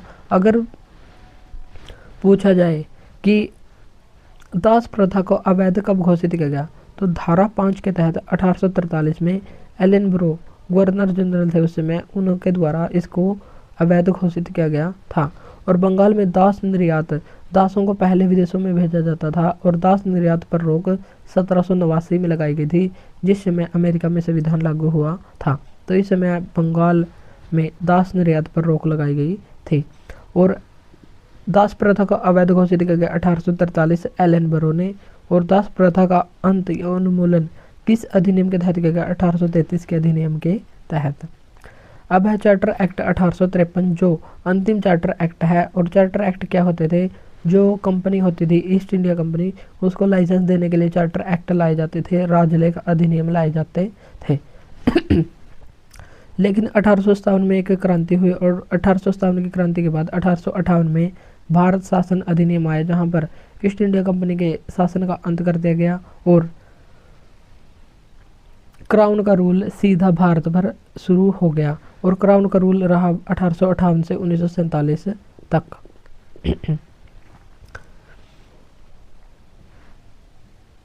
इसलिए इसको कहते हैं अंतिम चार्टर अधिनियम, क्योंकि ईस्ट इंडिया कंपनी के लिए इसके बाद कोई भी अधिनियम नहीं आया। और इसमें गवर्नर जनरल की परिषद में 6 अतिरिक्त सदस्य जोड़े गए और 2 सदस्य जोड़े जाने का प्रावधान कर दिया गया। यानी कि 6 तो अतिरिक्त सदस्य जोड़े गए और 2 सदस्य अगर चाहे गवर्नर जनरल और उसकी परिषद जोड़ सकते हैं, ऐसा प्रावधान किया गया। पहले गवर्नर जनरल के साथ 4 सदस्य होते थे, फिर 6 सदस्य और जोड़े गए और 2 का प्रावधान भी किया गया। और इसमें चौथा होता था विधि सदस्य। तो टोटल कितने सदस्य हो गए, 12 सदस्य हो गए। जो 4 पहले थे 6 और जोड़ दिए और 2 का प्रावधान किया गया, यानी कि 12 सदस्य हो गए। और इन 12 सदस्यों को ही केंद्रीय विधान परिषद के नाम से जाना गया। और केंद्रीय विधान परिषद के 2 प्रकार के कार्य थे और ये 2 प्रकार के कार्यों में थे विधायी कार्य, जो विधि निर्माण संबंधी कार्य थे, और कार्यकारिणी कार्य। इन दोनों कार्यों को अलग अलग कर दिया गया, यानी कि विधायी कार्य कानून बनाने का कार्य और कानून को लागू करने का कार्य केंद्रीय विधान परिषद का होगा। सिविल सेवकों की भर्ती प्रतियोगिता के आधार पर होगी, ऐसा भी 1853 के अधिनियम के तहत किया गया। और बीओडी के सदस्यों की संख्या घटाकर 18 कर दी। 18 पहले कितनी होती थी, 24, इसमें से 6 घटा दिए गए। और इनमें से 6 सदस्य ब्रिटिश क्राउन द्वारा नामांकित होंगे, यानी कि जो 6 सदस्य तो इसमें से घटा दिए और 6 इसमें से, यानी कि 12 सदस्य ही वो रह गए और 6 सदस्य ब्रिटिश क्राउन के द्वारा नामांकित होंगे। ऐसा भी प्रावधान इसमें कहा गया ताकि ब्रिटिश क्राउन इस बीओडी पर भी नियंत्रण लगा सके। तो आज की क्लास में हमने कुछ महत्वपूर्ण एक्ट देखे थे, जैसे 1784 का पिट्स इंडिया एक्ट। विलियम पिट इस समय वहाँ के प्रधानमंत्री थे। फिर देखा 1786 का, फिर 1793, 1813 और 1833 और 1853। तो ये सभी एक्ट हमने कर लिए हैं। अब हम इनका क्वेश्चन फॉर्म में रिवीजन करेंगे। चलिए शुरू करते हैं हमारे क्वेश्चन। तो क्वेश्चन नंबर फर्स्ट है हमारा, भारत में सबसे पुराना ईसाई चर्च कौन सा है। और ईसाई चर्च केरल में स्थित है और इस पहले ईसाई चर्च का नाम है थॉमस द अपोस्टल। तो भारत के पहले ईसाई चर्च का नाम क्या है, थॉमस द अपोस्टल। और ये कब बना था, 52 AD 52 ईस्वी में बना था। भारत में ईसाई मिशनरी को धर्म प्रचार का अधिकार किसने दिया था, 1813 के अधिनियम के तहत दिया गया था। श्रीरामपुर मिशन से संबंधित कौन है, तो इससे संबंधित 3 व्यक्ति थे। मुख्य बिशप होता था, जो पादरियों में भी मुख्य होता था, विलियम कैरी। और 2 अन्य पादरी होते थे, जोशुआ मार्शमैन और विलियम वार्ड। फिफ्थ क्वेश्चन है, ईसाई मिशनरियों के 1818 के बैप्टिस्ट मिशन कॉलेज की स्थापना कहाँ पर की गई थी, श्री रामपुर पश्चिम बंगाल में की गई थी। पिट्स इंडिया एक्ट किस वर्ष पारित हुआ था, 1784 में विलियम पिट के समय। किस एक्ट में ब्रिटिश सरकार और ईस्ट इंडिया कंपनी के द्वारा नियंत्रण की दोहरी प्रणाली को स्थापित किया गया था, यानी कि बीओडी और बीओसी किस अधिनियम के तहत आए थे, ये आए थे 1784 के पिट्स इंडिया एक्ट के तहत। 1784 के एक्ट से संबंधित कुछ महत्वपूर्ण बातें क्या थी। अब जो ब्रिटिश कंपनी द्वारा अर्जित क्षेत्र है ब्रिटिश आधिपत्य या ब्रिटिश भारत कहलाएगा और आक्रामक युद्धों और संधियों पर एक सामान्य निषेध रखा गया था, यानी कि गवर्नर जनरल किसी राजा की न तो सहायता कर सकता और न ही किसी राजा के साथ संघर्ष कर सकता। संघर्ष करने या उसकी सहायता करने से पहले उसको BOC की अनुमति लेनी अनिवार्य होगी और BOC का अध्यक्ष ब्रिटिश मंत्रिपरिषद का एक सदस्य होगा और इसमें शुरू में 6 सदस्य होंगे, ऐसा प्रावधान किया गया था। 1813 का अधिनियम, इसमें कंपनी का व्यापारिक एकाधिकार आंशिक रूप से समाप्त कर दिया गया और कंपनी द्वारा अधिकार किए गए क्षेत्र को ब्रिटिश राज्य की संप्रभुता का सुदृढ़ किया गया और शिक्षा पर प्रतिवर्ष 1 लाख रुपए खर्च होंगे, ऐसा प्रावधान भी किया गया। और इसी अधिनियम के तहत भारत में ईसाई धर्म प्रचार के लिए आए थे। कलकत्ता में सुप्रीम कोर्ट की स्थापना कब की गई थी? 1773 के रेगुलेटिंग एक्ट के तहत 1784 में की गई थी और इसका एक मुख्य न्यायाधीश और 3 अन्य न्यायाधीश थे और एक मुख्य न्यायाधीश का नाम था एलिजा इम्पे और ये थे लेमिस्टर हाइड और एक जो नाम रह गया उसका नाम बताना आपको कमेंट बॉक्स में, क्योंकि हमने पिछले क्लास में किया था तो आपको भी ध्यान रखना होगा। 1813 के एक्ट के द्वारा ईस्ट इंडिया कंपनी के शासन को अगले 20 वर्ष के लिए बढ़ा दिया गया था। तो ये भी पूछा गया था कि कितने वर्ष के लिए बढ़ाया गया? 20 वर्ष के लिए बढ़ाया गया था। 1813 के एक्ट से संबंधित बातें, ईसाइयों को धर्म प्रचार की अनुमति दी गई।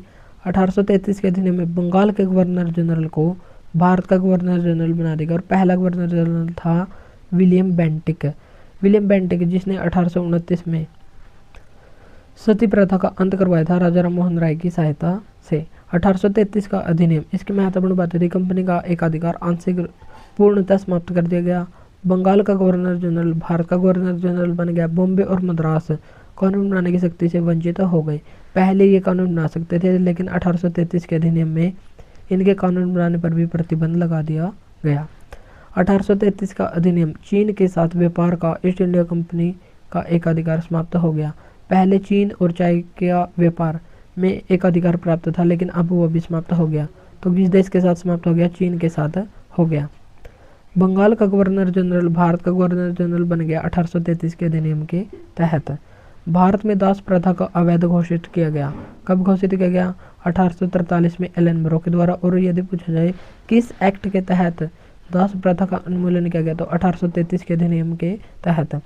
18वां क्वेश्चन है और ये हमारा लास्ट क्वेश्चन है। पहली बार गवर्नर जनरल की परिषद के विधायी और कार्यकारी कार्यों को अलग अलग किया गया था, तो ये किया गया था 1853 के अधिनियम के तहत। तो ये थी आज की हमारी क्लास जिसमें हमने 1853 तक के अधिनियम को देख लिया है और एक क्लास और होगी, उसके बाद हम नेक्स्ट क्लास करेंगे मंडे को और कल को हम 1 से 5 क्लास का रिवीजन करेंगे। तो आप उस क्लास को भी ज़रूर देखें जिसमें हम पूरी की पूरी जितनी 5 क्लास हुई हैं उनका कंबाइंड रूप से रिवीजन करेंगे। अगर क्लास अच्छी लगी तो इसको लाइक और शेयर जरूर करें। आज के लिए इतना ही, मिलते हैं नेक्स्ट वीडियो में। Thank you.